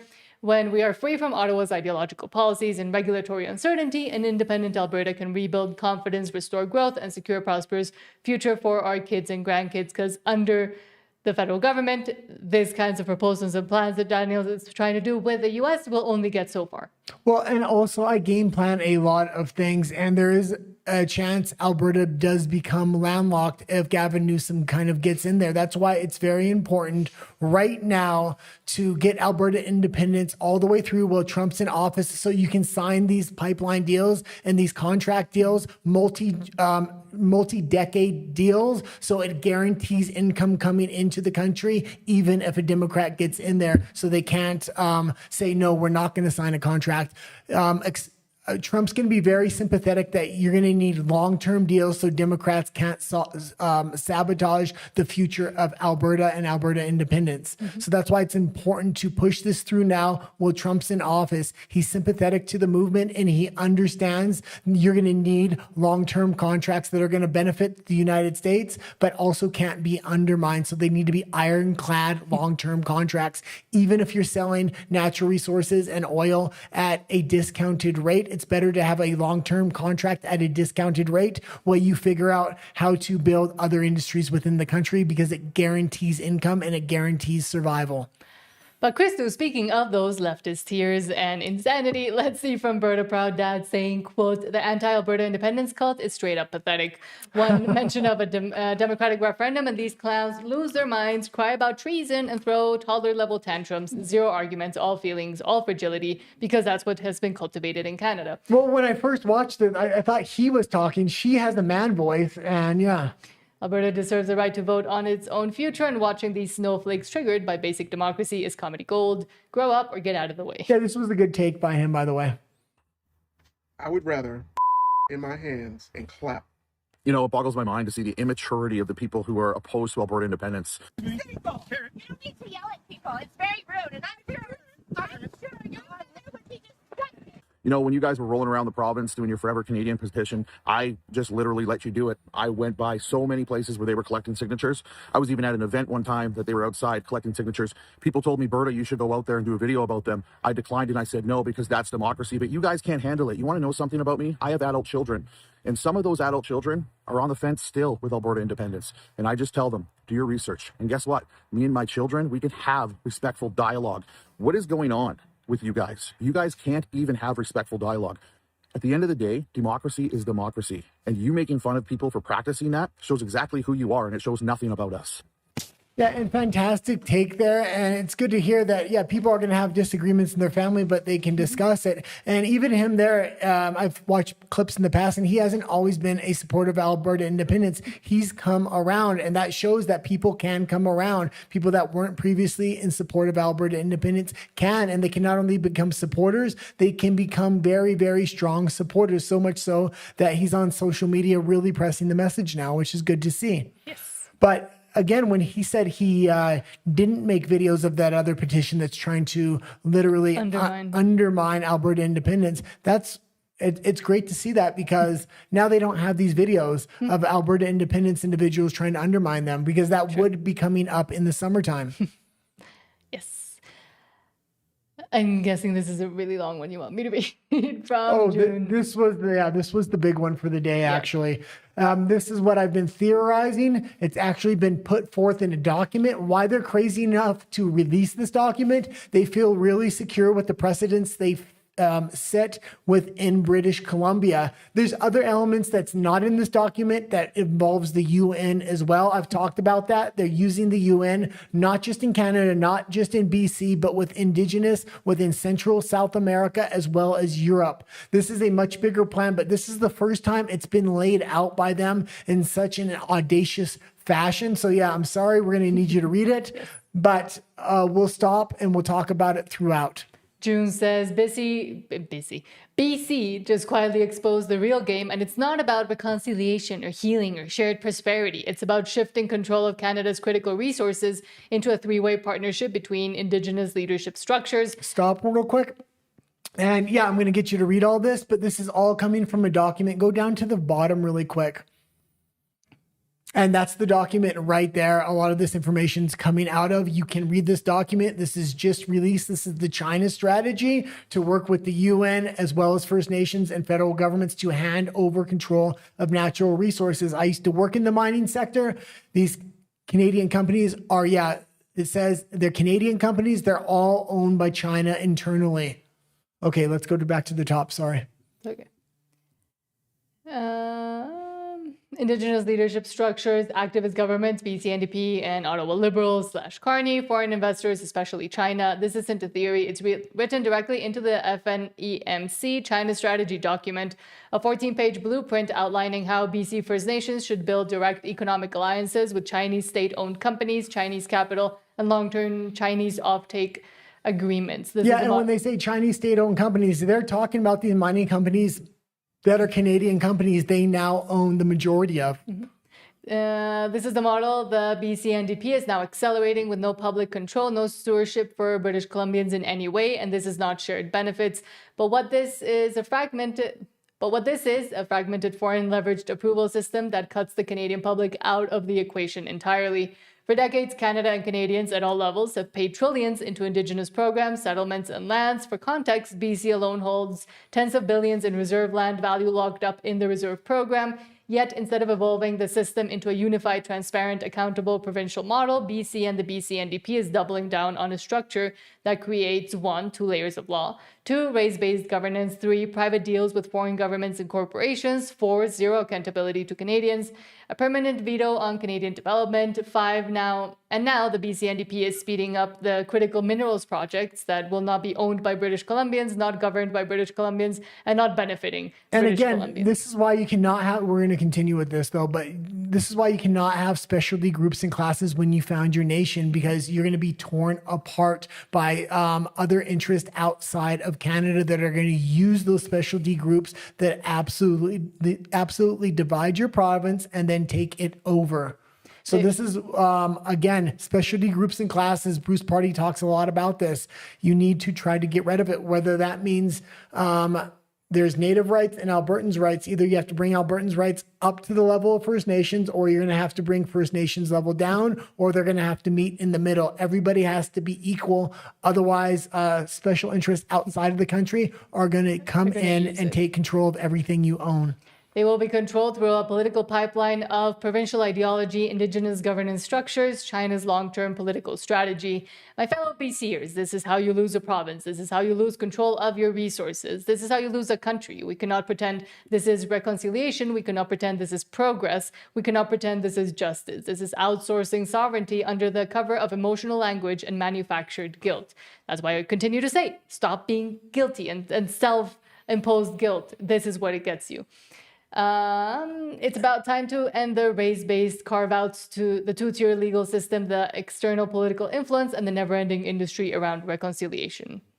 Time to return to one Canada, one law, one standard, where every community, Indigenous or not, is part of the same national project, from villages to towns to municipalities to provinces, territories to the federal level. And Canada's never going to do this. And I appreciate the fact that they're saying one Canada. No, one Alberta. Alberta can do this at the founding of their nation like that. Absolutely overnight. You can make sure this will never, ever happen in Alberta. This is not just happening in BC or Canada. It's happening all around the world through the UN, through China, through a lot of NGOs and other groups. This is a long-term globalist plan. They are now implementing tip of the spear within British Columbia. Dallas Brody also says if this reconciliation grift is not forcefully shut down, it will destroy British Columbia and Canada. The decolonization activists want to take our public and private title and use it to advantage communist China.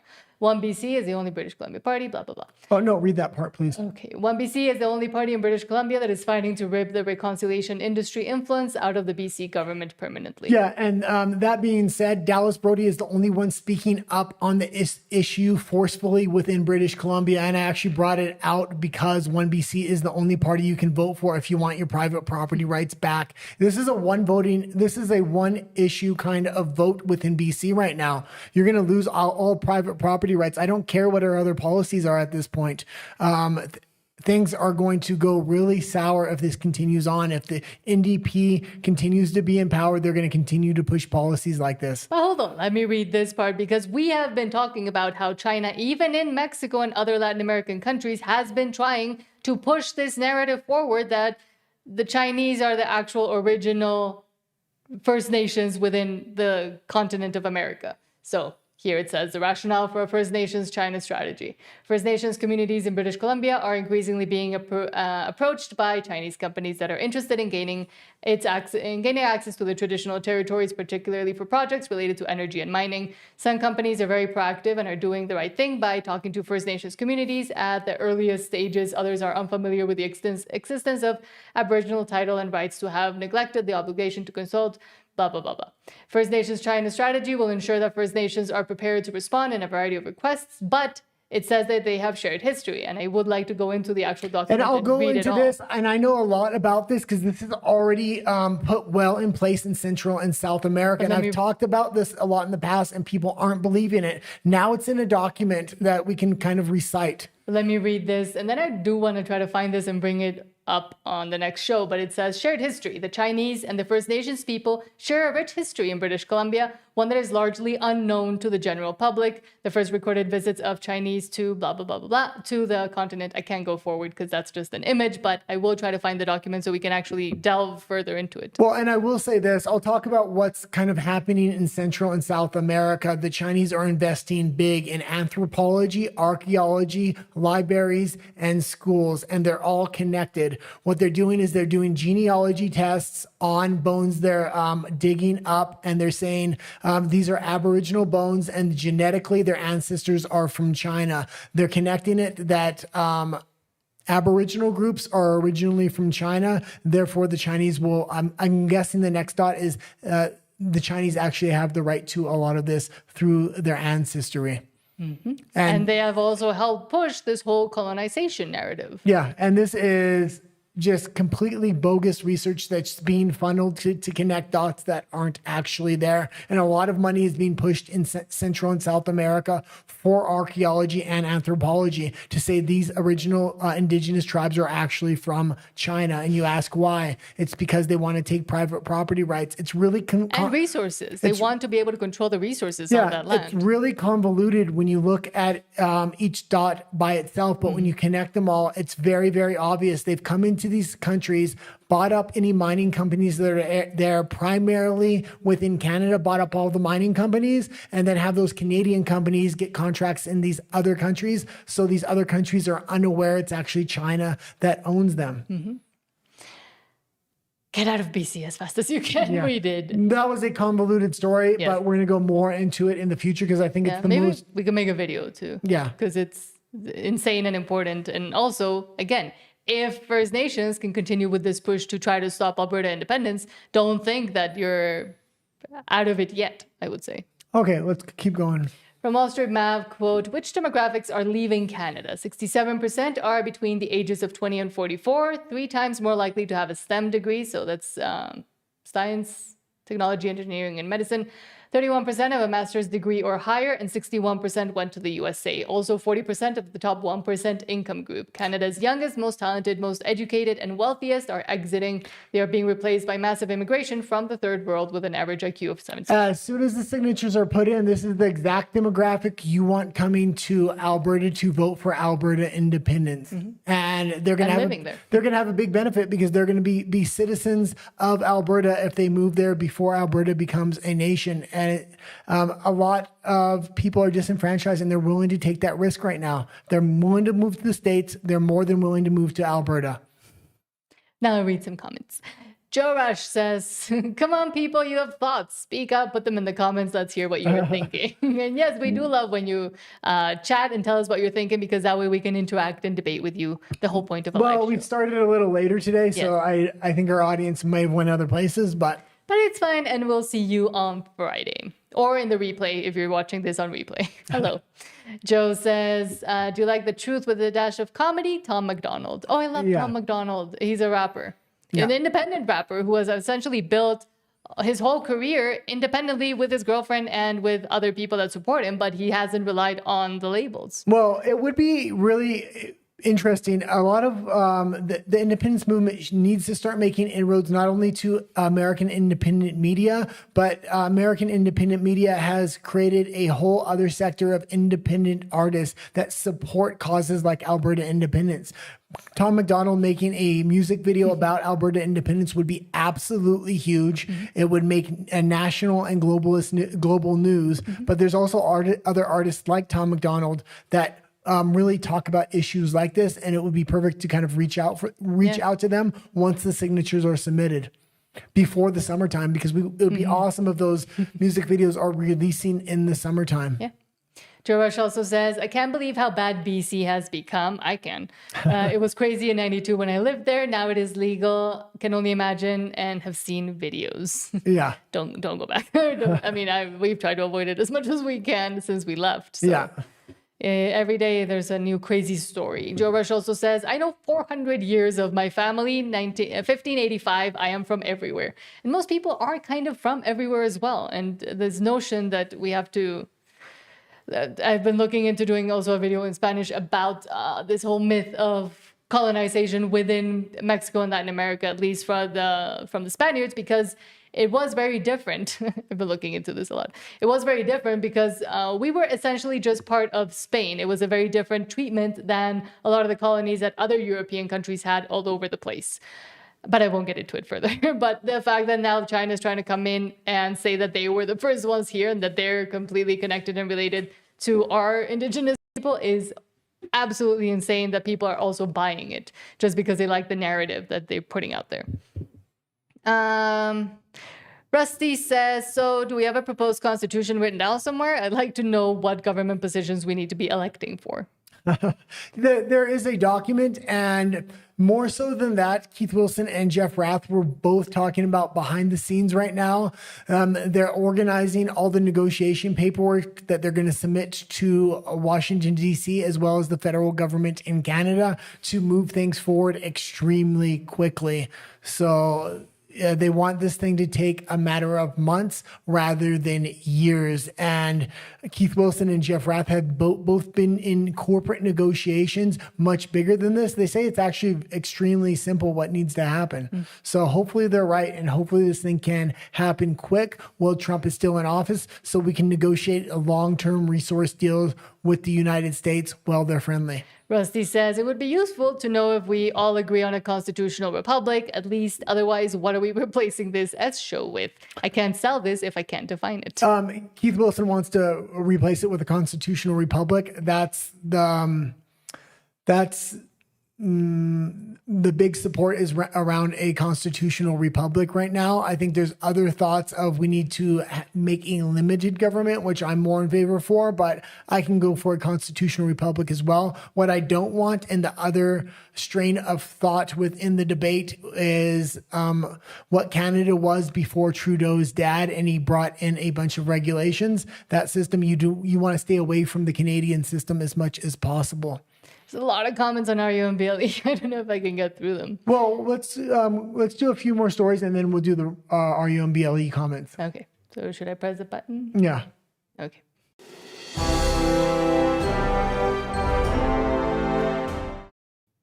And yes, now we're just giving you more reasons to have a free and independent Alberta away from Canada. Yeah.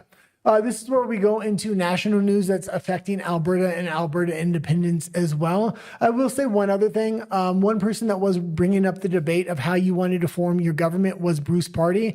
And this is something he's well educated in. And I think he brings up some of the best talking points, really limiting the reach of government and changing the dynamic between the government and citizens. So the citizens are empowered over the government rather than the government being empowered over the citizens.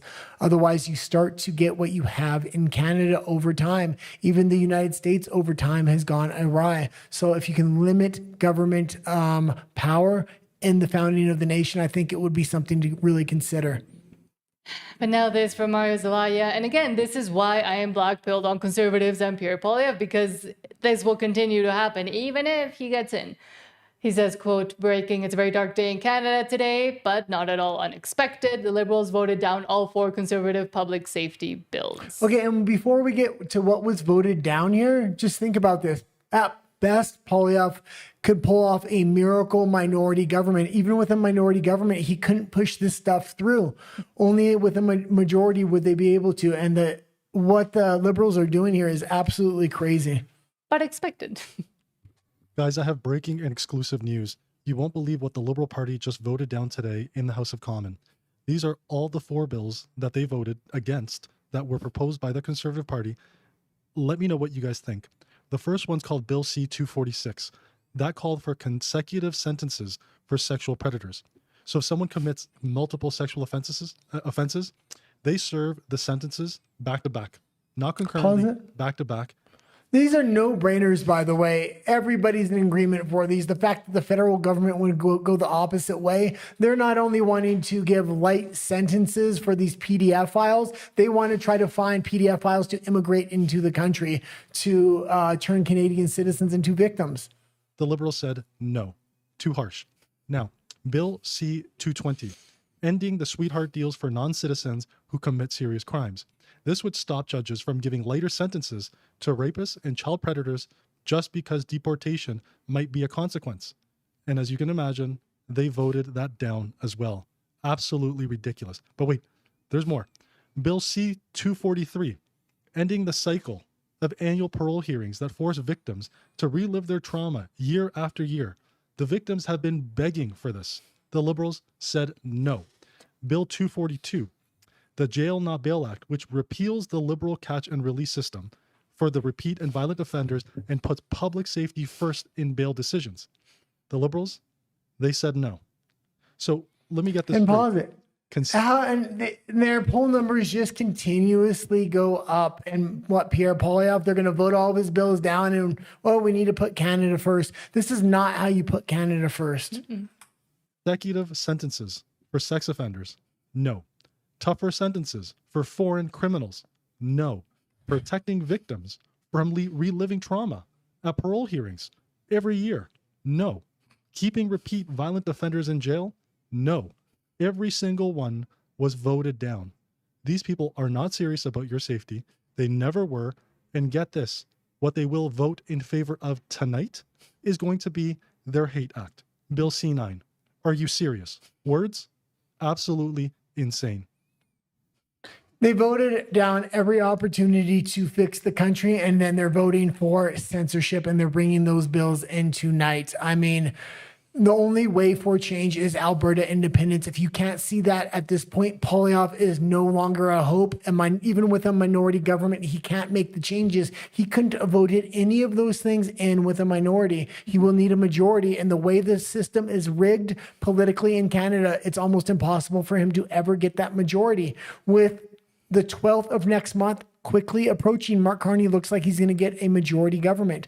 And when he does, that is the tipping point for Canada. I mean, Canada's already hit the tipping point, but that's the point it falls off the cliff. And for Conservatives outside of Alberta, it is understandable that Pierre Poilievre and the Conservative Party is kind of your last hope, the only thing you can put your trust and your hope into. However, we're seeing and will continue to see that there's not much hope there, and there's not much doing there. First of all, he's not the hope. And why isn't he the hope? Because when Carney gets the majority, most likely on the 12th of next month with the by-elections, I fully expect National Conservatives to support Alberta independence. If they don't at that point, after you're going to have to wait 3 more years for a possible election for Pierre Poilievre, if National Conservatives don't come around to support Alberta independence at that point, I'm done with them. Mm-hmm. And I'm already done with Poilievre. I'm just saying other Conservatives, I tend to give a lot of leeway to them because they want to believe in National Canada. Mm-hmm. That's done after the 12th of next month for them. I'm no more leeway for them. I've given up on Poilievre after that Rogan interview. That was the last straw for me. And now this insanity, just making excuses for their own mistakes. This was insane. This was funny though. From Rebel News, quote, Toronto's CN Tower was recently lit up in the color teal. You'll never believe why. Do you want me to read it or play the video? No, let's let him talk about it, yeah. So the CN Tower was lit up in the color teal the other night. You see, the woke folk running the CN Tower just love embracing causes. And they virtue signal this agenda by lighting up the tower in unique color combinations to show their support for those causes.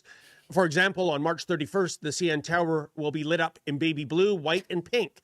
This is to celebrate International Transgender Day of Visibility. Yeah, I know, it never ends, does it?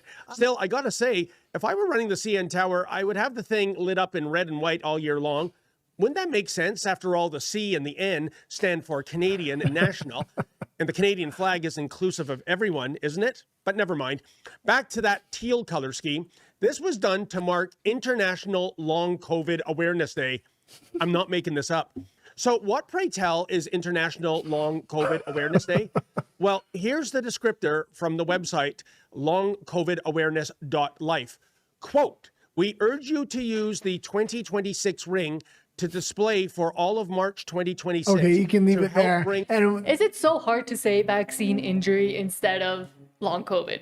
Apparently, yes. Because they can't admit that. Well, I probably should have put that one on RUMBL. Yeah, but I don't care if YouTube gets mad at us. This is insane, and that's the reality. That is what it actually is, and they don't want to name it what it is. Well, and they won't have the real, honest conversation.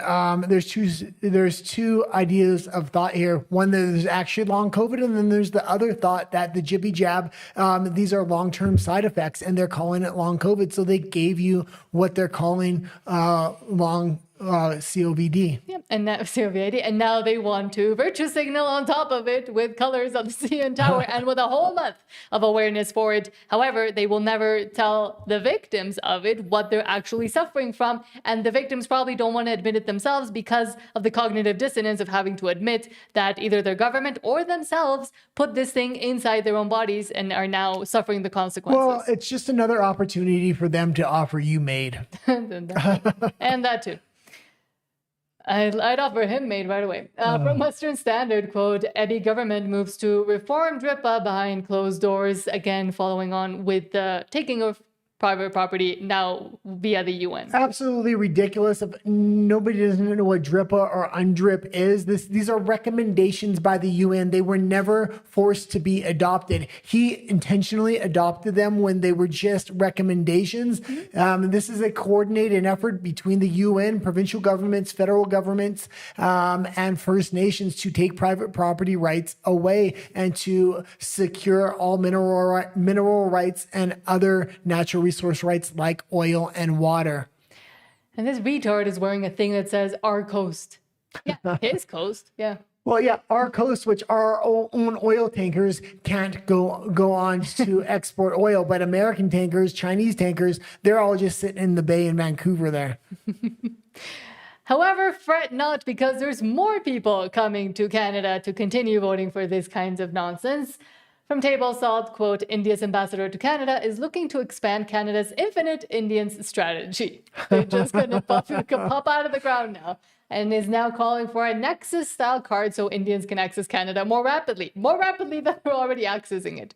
Recently, the government of Canada announced scholarships for Indian nationals. Yeah, we've reviewed the scholarships, the fact that they're giving a Nexus pass, the fact that they're asking for one at least. The one nation, and when you look at immigration statistics, so disproportionately, it's like 10 times higher. They're all coming from India. This is not a good thing. If you're going to allow immigration, have it evenly distributed so you don't get these huge enclaves that are going to vote in blocks for their own interest and create specialty groups within your country. Yep, certainly is. And also, when Alberta gets its independence, you're going to probably need immigration because the economy is going to boom, and the limiting factor is going to be your people.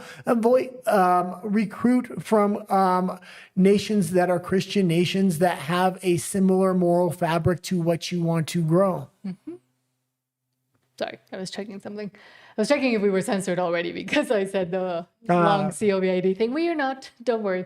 Maya Zelaya says, breaking, 2 pilots are dead, 43 people injured. Ottawa's response summoned the Air Canada CEO to Parliament because his condolence video wasn't in French. Yeah, and these people are a joke. I meant to grab Melanie Jolie's reaction too. I think I didn't manage to get it. Hers was even worse.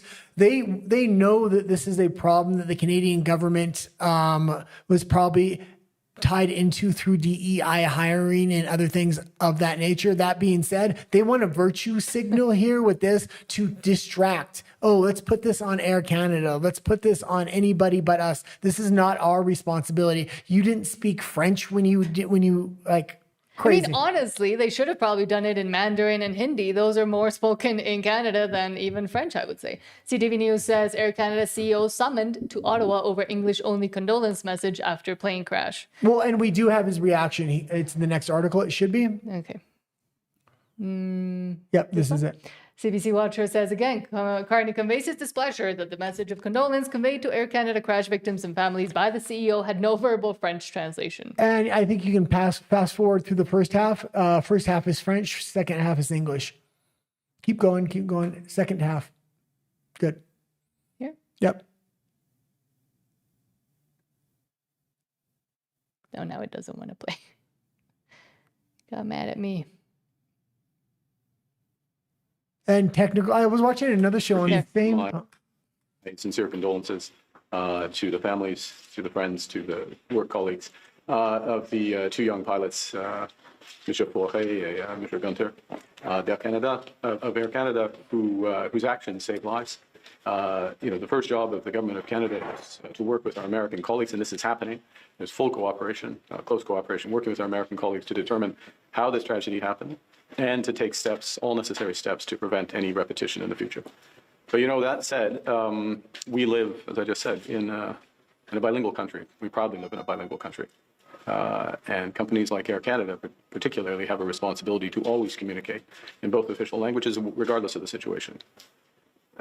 I'm very disappointed in, as others are, rightly so, in this unilingual message of the CEO of Air Canada. It doesn't matter the circumstance, but particularly in these circumstances, a lack of judgment and lack of compassion. As you know, the Committee of Official Languages has summoned the CEO to appear before it. I will follow his comments closely and comments which I would expect in due course from the Board of Directors. And again, Melanie Jolie was a lot harsher with her comments, but they are trying to virtue signal on this, saying we are the good guys. You better speak French when you come to Canada. This is another reason Alberta needs to leave. Get rid of French completely. But also, from Mark Nixon, Mark Carney defends Christian values today. Next week, the Liberals will make verses of the Bible a criminal offense, and they want a virtue signal on the deaths of 2 pilots and more people injured, and say that you have to speak. It's more compelled speech. It's another form, a version of compelled speech. Mark Carney needs to get one last break-in before Bill C-9, the anti-religion bill, is approved, because he invokes Christian values as the top court told religious beliefs don't belong in government. There's a war on Christianity, and a big part of that war is going after independent churches that don't hold the Christian government line, and the Christian government line is to be pro-abortion, not anti-abortion or pro-life. If you are if you are pro-life and not pro-abortion, you lose your nonprofit status within Canada as a church, which is absolutely ridiculous. These Christian churches within major cities in Canada are becoming captured and infected, and the independent churches are being burnt down in mass numbers in Canada. And they continue to try to hide it. There was another one that happened the other day that Rebel was reporting on. Yeah. And they still continue to be on that because they're the only ones that talk about it and report on it. Well, yeah, Carney's been virtue signaling on Christianity the last few days because he knows Bill C-9 is coming in and he wants to kind of... because Easter, probably. He wants to flood the zone with mainstream media saying, oh, I'm pro-Christianity when I'm going to try to start censoring the Bible itself. And yet, where they actually do put more weight into is things like this. From Rebel News Canada, over $2 million has been directed specifically toward halal facilities, according to figures released by Agriculture and Agri-Food Canada. If it's Are they going to make some of the fake meat halal too? Well, if it's so profitable to make halal meat because you have so many Muslim immigrants, you shouldn't need to fund this. No other group is getting funding like this for their meat. As a matter of fact, they're trying to drive meat prices up. And we're getting fake meat. We're not even getting meat. They're getting fake meat. Again, if you still have any kind of hope and confidence that Canada can make it through. I'm wondering if there's a bigger play here because, again, in Canada, you don't have to label fake meat as fake meat. You can sell it as real meat. I'm wondering if they're going to make a play on halal meat, saying it's halal because the animal was slaughtered humanely. There's no animal slaughtered at all, actually. And are you going to label it halal? And are you going to give the meat packers $2 million to do that? Mm-hmm. Possibly. Continuing on, more craziness. Chris Ryan says, quote, U.S. Treasury just sanctioned a Vancouver company, 7 Seas, for laundering $100 million plus to Hezbollah terrorists. Canada's government, Foreign Affairs Minister, Prime Minister, dead silence. Anita literally sprints past reporters asking about it. Why is our country a safe haven for terror financing while our leaders cover their ears? National security isn't optional. This is dangerous. Yeah, and this is why when we made the 51st state video that Alberta should not be the 51st state, I said Saskatchewan and Alberta can stand on their own 2 feet financially. But when those two provinces leave, Canada is going to be extremely vulnerable to becoming the 51st state because of things like this. This is a security risk for the United States. Mm-hmm. Oh, do you think we'll talk about 7 Seas being sanctioned by the U.S. for repairing Hezbollah connections? Nothing like Canadian company being sanctioned by the Americans? And this is making massive news all over Canada as well as the United States. So this is not the kind of news you want coming up before your renegotiations for the North America Free Trade Agreement. And we kind of did this one, but from National Post, quote, Canada threatens native English speaker from Britain with deportation for not speaking English. And this is the story, I believe it is the story about the midwife. Yeah. They didn't want to give a work permit to her. And I brought it up again just to kind of tell Albertans, when you get your own nation, you really want to be hard-nosed with the kind of immigration you want. People that morally align with what you're trying to build in a long-term foundation. Don't worry about your GDP so much. You don't need to flood your country with low-skilled workers in order to rise your GDP. What you need are people that want to build long-term roots within the nation of Alberta and that are already ideologically aligned. And again, this is a story about that. Should I go into it? No, you don't have to. Well, but just in case nobody knows. So a 58-year-old Scottish midwife, Heather Gilchrist, speaks English perfectly, but an automated... okay. Read it. But essentially, midwife from the UK, Scotland, actually speaks perfect English, first language, but she was denied to be able to continue in the country because she didn't speak English. Well, and it's not just because she didn't speak English. It's because you get extra points if you're from India and some of these other countries, and she lacks the points and she speaks perfect English. They're destroying the country with this new point system they have with immigration. Because the old point system used to be good for immigration within Canada. And I'll say one other thing, because it came up here that she was from Scotland. I was supposed to grab the video and I didn't, but Scotland is going through its own independence movement and they're fighting against the UK. The UK is actually one of the big resistances against Alberta independence as well. So it was interesting to watch the breakdown of the Scottish independence. The last time they had a vote for independence was very recently in 2010. They now are starting to get the majority of seats, so it's very likely they're going to try to push another independence vote through. The problem is they have to get UK officials to approve it. So there's hurdles in their way that Alberta doesn't have. If Alberta can really set the precedent, it's going to help these other nations like Scotland, like a lot of nations in the EU that want to break free from the EU, to show kind of how it's done. Well, and I said that, I mean, it would be unprecedented if Scotland is able to do so, because they've been trying to gain independence from the UK since Mary, Queen of Scots, and since Elizabeth I actually took her own sister out. So we all seen Braveheart.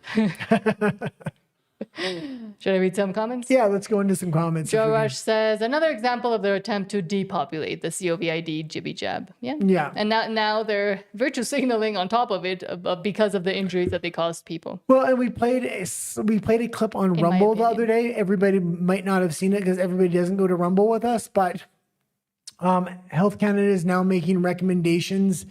What was the recommendation was? If you don't get future GBB jabs for flu and other things like that, that you should be put on SSRIs. Now, it's not mandated, but it's now recommended by Health Canada that people that are refusing GBB jabs because they want bodily autonomy should be put on SSRIs. It's an absolutely ridiculous policy. Joash says, had it in 2021, must still have it. Yeah. Hello, Sean. Sean says, new world order, because he said new pause world, longer pause, older. Yeah, and if you don't vote for Alberta independence, that's going to be your future. So they've already laid it out for you. You're going to live in the pods. You're going to eat the bugs.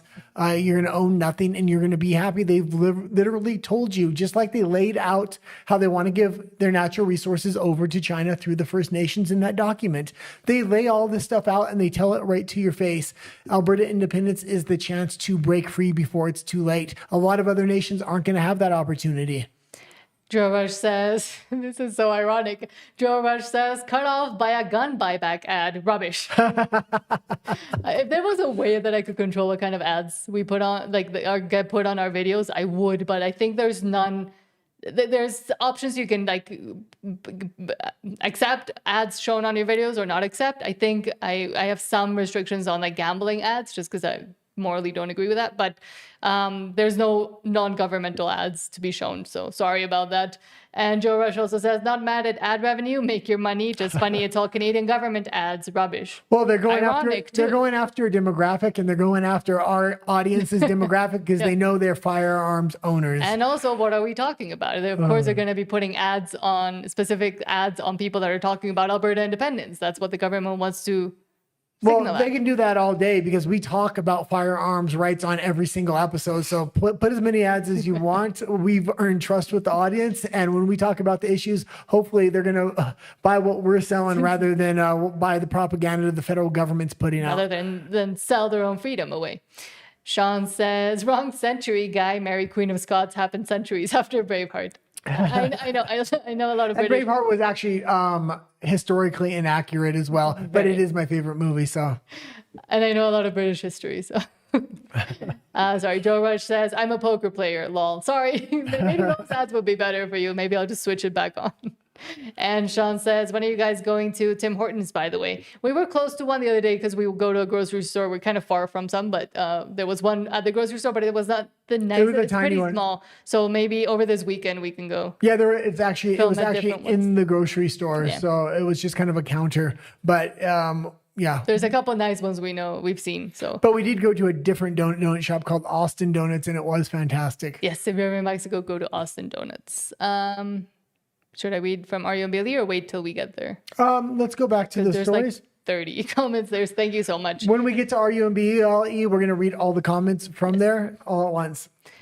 Ryan Gerdison says, big changes for all new home buyers coming to Ontario. They are removing the HST no matter if you're a first-time home buyer or it's your second time and on. Can you tell how bad the housing market is right now? Ottawa is absolutely panicking because their bubble is bursting when it comes to homes. That's number one. But number two, I always try to relate these stories to Alberta. There should be no taxes on homes, period. We played the clip from Ron DeSantis yesterday. Why are you constantly paying a tax to your king? That's what it's like. You're a serf and you're paying taxes on your land. When you buy a TV and you go to the store, you pay taxes once. Once it's paid, that's it. They've trained the population that you should be paying property taxes for the rest of your life. That's like paying rent even after you own the home.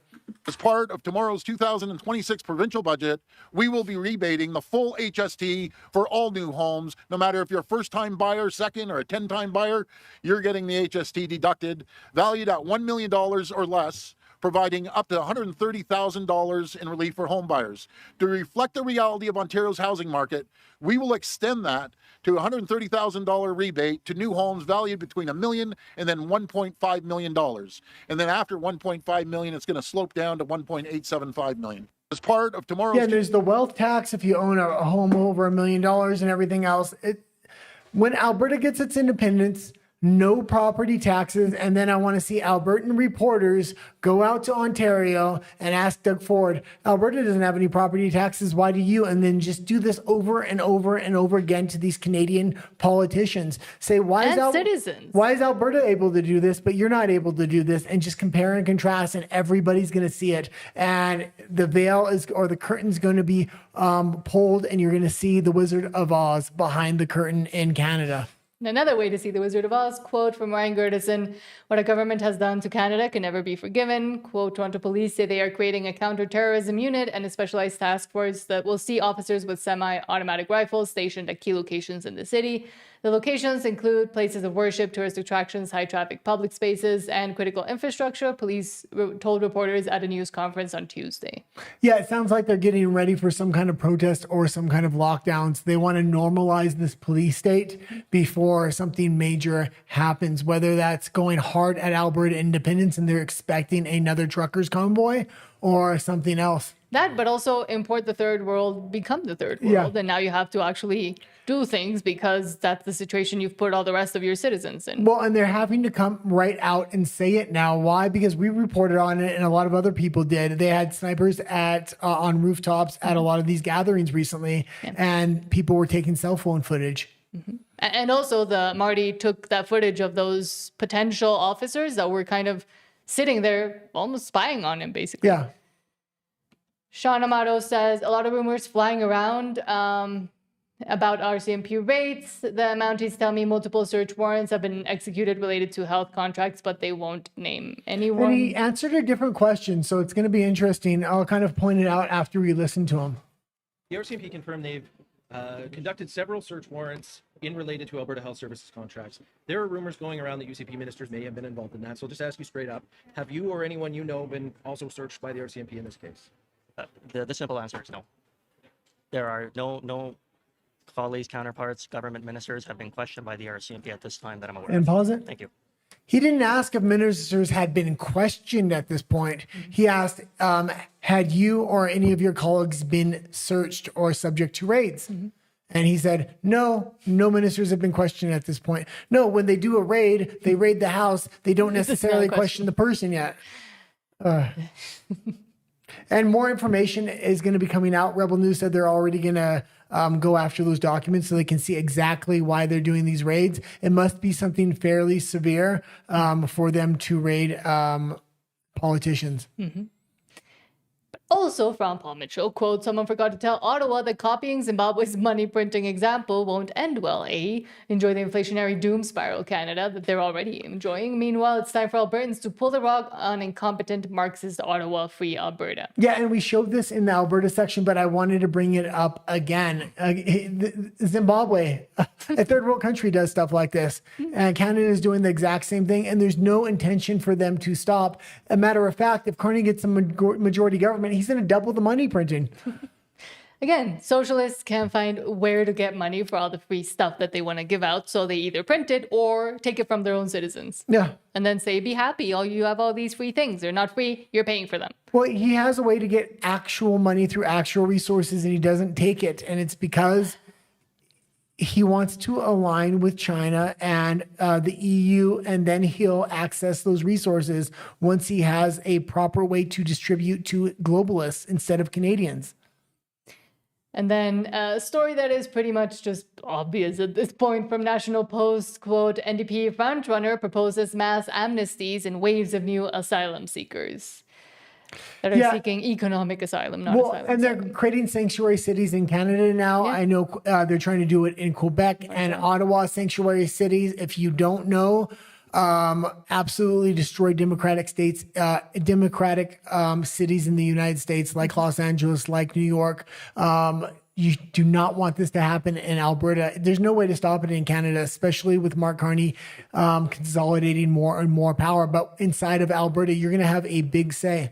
Well, because they're already doing it anyway. Now they're just going to openly do it and say that it's through because of amnesty to asylum seekers, but they already do it anyways. Yeah. It's just new ways to create pathways to make it faster, to get more people in, to tax them more because they have no money, because they're in a deficit, because they've ruined the country. Well, it helps the federal government because it raises GDP artificially. You're not actually making any products, but these people are bringing some money with them, but you're bringing down the quality life of standard of your citizens, and you're creating serfs, and you're consolidating power within the government's hands. It's a big play for communism here. From Juno News, a committee witness claims consumers won't cover the cost of carbon border adjustments or tariffs. It's unclear how much of Canada's economy will be affected, as the U.S. has no similar measure, while the EU's carbon tariff took effect January 1st of this year. Again, with the mismanagement. Ms. Dovegal, could you speak a little bit about the carbon border adjustment? I mean, it's been mentioned a few times. You know, how much of our economy is exposed to that in reality? I mean, we are geographically attached to the United States. Forever, it's going to be our largest market. Yeah, I mean, I think just high level. I'm not an expert in carbon border adjustments as an area, but what I understand and what experts I've consulted with and have spent time trying to understand their thinking on have told me is there is no at present market pricing in of carbon intensity. We're talking about policy tools on a national level for imports and exports, but at present, any emissions reductions that Canada or any energy producer does, the cost of that is not carried on to the consumer of the product. It's a cost that the producer has to bear. And I think that's important. The producer's going to bear the cost? Are you out of your mind? The producer's going to bear the cost and then pass it on, and they have an excuse to pass on even a higher cost to the individual. The reason tariffs worked for Donald Trump in the United States and all the costs didn't get passed on, only 20% of the cost got passed on, was because China had such a huge profit margin. They were able to eat a lot of the cost. That's not the case in this situation. As a principle to keep in mind. I think generally border carbon adjustments, they're a reality the Canadian exporters are ready for, and any policy mechanism, OBPS, in a good design does need to reflect that reality. We need to be compliant with future EU, UK standards. I'm getting at how much of our economy is going to be exposed to that versus how much of the economy is going to continue to be exposed to the United States where there is no carbon border adjustment. I honestly can't speak to that. Okay, thank I you. can look at it and send you. Appreciate that. You created a system where you now can't compete with your neighbor to the south because of your own regulations. You regulated yourself out of the market. And how are these? She said the producers are ready to handle the cost. Yeah, they're ready to handle the cost by moving their corporate headquarters to the United States. They're doing that en masse already. And at the same time, you don't want to negotiate with the United States and continue with your elbows up strategy that does not work, and sending your little acolyte Pierre Poilievre to discuss while he sends you text messages and updates on how things are going. It's going to take decades to fix the country if it's even possible. Fix it overnight and vote for Alberta independence, period. Yeah. Lastly, just to get you more angry, from Harrison Faulkner, quote, Prime Minister Mark Carney says he has taken back control of Canada's immigration system. Okay, and this is the big lie. I'm going to go into what he's actually doing, but let's hear his lies first. You can finish reading that, though. Quote, my message on immigration is that we're taking back control on immigration. Elbows up. You've seen temporary worker numbers down by 50%, asylum claims down by 1/3, and new foreign student numbers down by 60%. But the NDP wants to increase that too.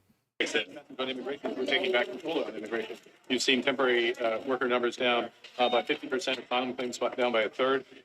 Foreign students, new foreign student numbers down by, new foreign student numbers down by 60% since this government came in, and 100% investigations in 2025, which is as long as I've been prime minister. Let me point at you and stop you from asking another question. Okay, here's the facts, people. Donald Trump is putting a lot of pressure on him with the North America Free Trade Agreement. His citizens are putting a lot of pressure on him, so he's artificially making it look like he's stopping immigration. What he's actually doing is passing, he's already passed mass legislation to allow in mass immigration through anybody that has previously immigrated to the country. Now all their family members are eligible for quick immigration into Canada. That's set to start taking effect in late 2027. So he's planning to flood the country with mass immigration. The legislation is already passed. He's already trying to get a lot of the paperwork out to these immigrants so they can start applying for their families. He wants to wait out Donald Trump. He's waiting to Donald Trump's administration is almost over in late 2027 when Trump has to start campaigning, and then he's going to flood the country. The plan is, from the government documents, 100 million population within Canada. We've gone from 30 million to 40 million, and the strain is almost unbearable. They want to go to 100 million. Start learning Mandarin and Hindi, because those will be the next official languages that they'll chastise you for if you don't say them when you're giving condolences because 2 pilots are dead. Well, if Alberta, once Alberta gets its independence, it can allow some American immigrants to come in, and they can make American their second language. It's a different language almost. At least in the South. Now I'll read all your comments. Thank you so much. Tall Talks. Was that the last? Yeah. Oh, that was the last story. Okay, we're going to read all the comments now. Then we're going to go to RUMBLE. If you're not subscribed here on YouTube, please do so. Yeah. We're a very small channel. On Friday, we're going to be back at our normal time. We were an hour later today. And also, we do have a companion, which is our X account that we post all of our stories prior to actually airing the show. Yeah. Hello. Tal Talk says, thank you very much for another stream. Thank you very much for being here and for always commenting as well. Yeah. Thank you for everybody that does comment and watch our videos as well. It really does help. Joe Rush says, make sure to like, share, and subscribe before they leave for RUMBLE. He wrote it as RUMBLE. Cheers and have a good night all. Thank you so much, and thank you for being here. And thank you for always reminding me to say that, because we're pretty bad at saying share, subscribe, etc. Yeah, and all the likes, all the comments, everybody that has supported us really does help us continue on, because it's a lot of work to gather this many stories day after day after day. 3 hours. It takes me about 3 hours to gather the stories for the show.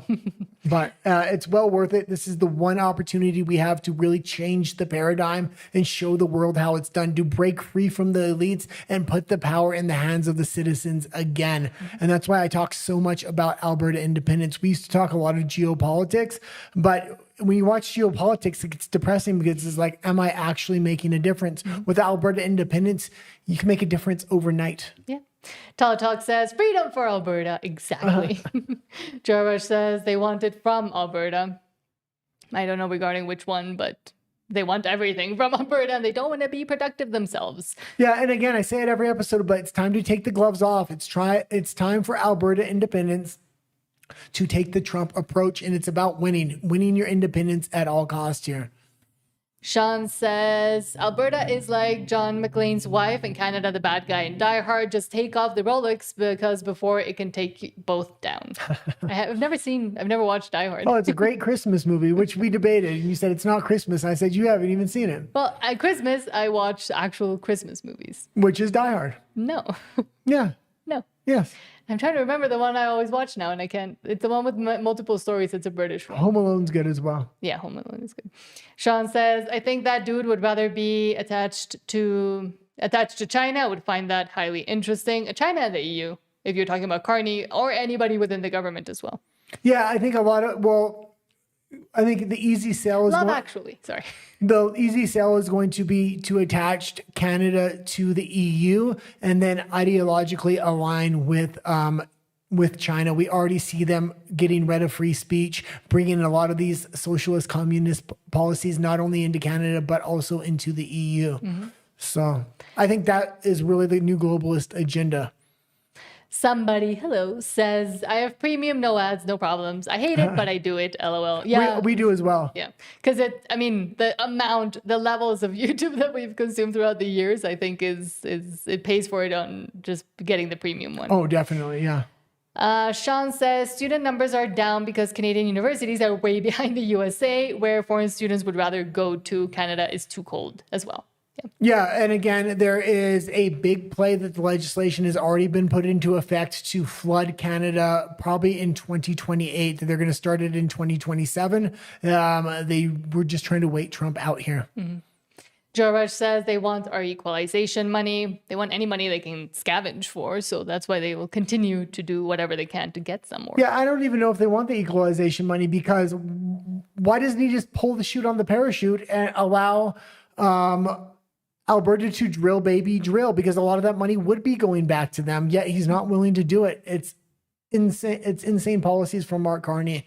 And I only expect more of it, because when we showed all the bills they crushed and didn't put through, what is going to be in store for Canada once Carney gets that majority? Mm-hmm. And again, the 12th of next month is a big date. 3 by-elections in 3 Liberal districts. I'll be shocked if he doesn't get it. And we'll be covering it, don't worry. And if he gets 2 out of 3, I guarantee you he's going to find another floor crosser. Mm-hmm. And that's just more reason for Alberta independence to fix the system by declaring its sovereignty. Yeah. Sean says, make the Northwest Passage part of the Belt and Road project. I mean, essentially, that's what they've already been doing for a while. They've already been doing it. The thing is, cargo freighters and other Chinese ships go through the Northwest Passage all the time. The Canadian government calls it out, but they have no way to stop it. And China, they call it out like this. Well, and China says, "Oh, this is we recognize it as international waters, not Canadian waters," which is ridiculous. Mm-hmm.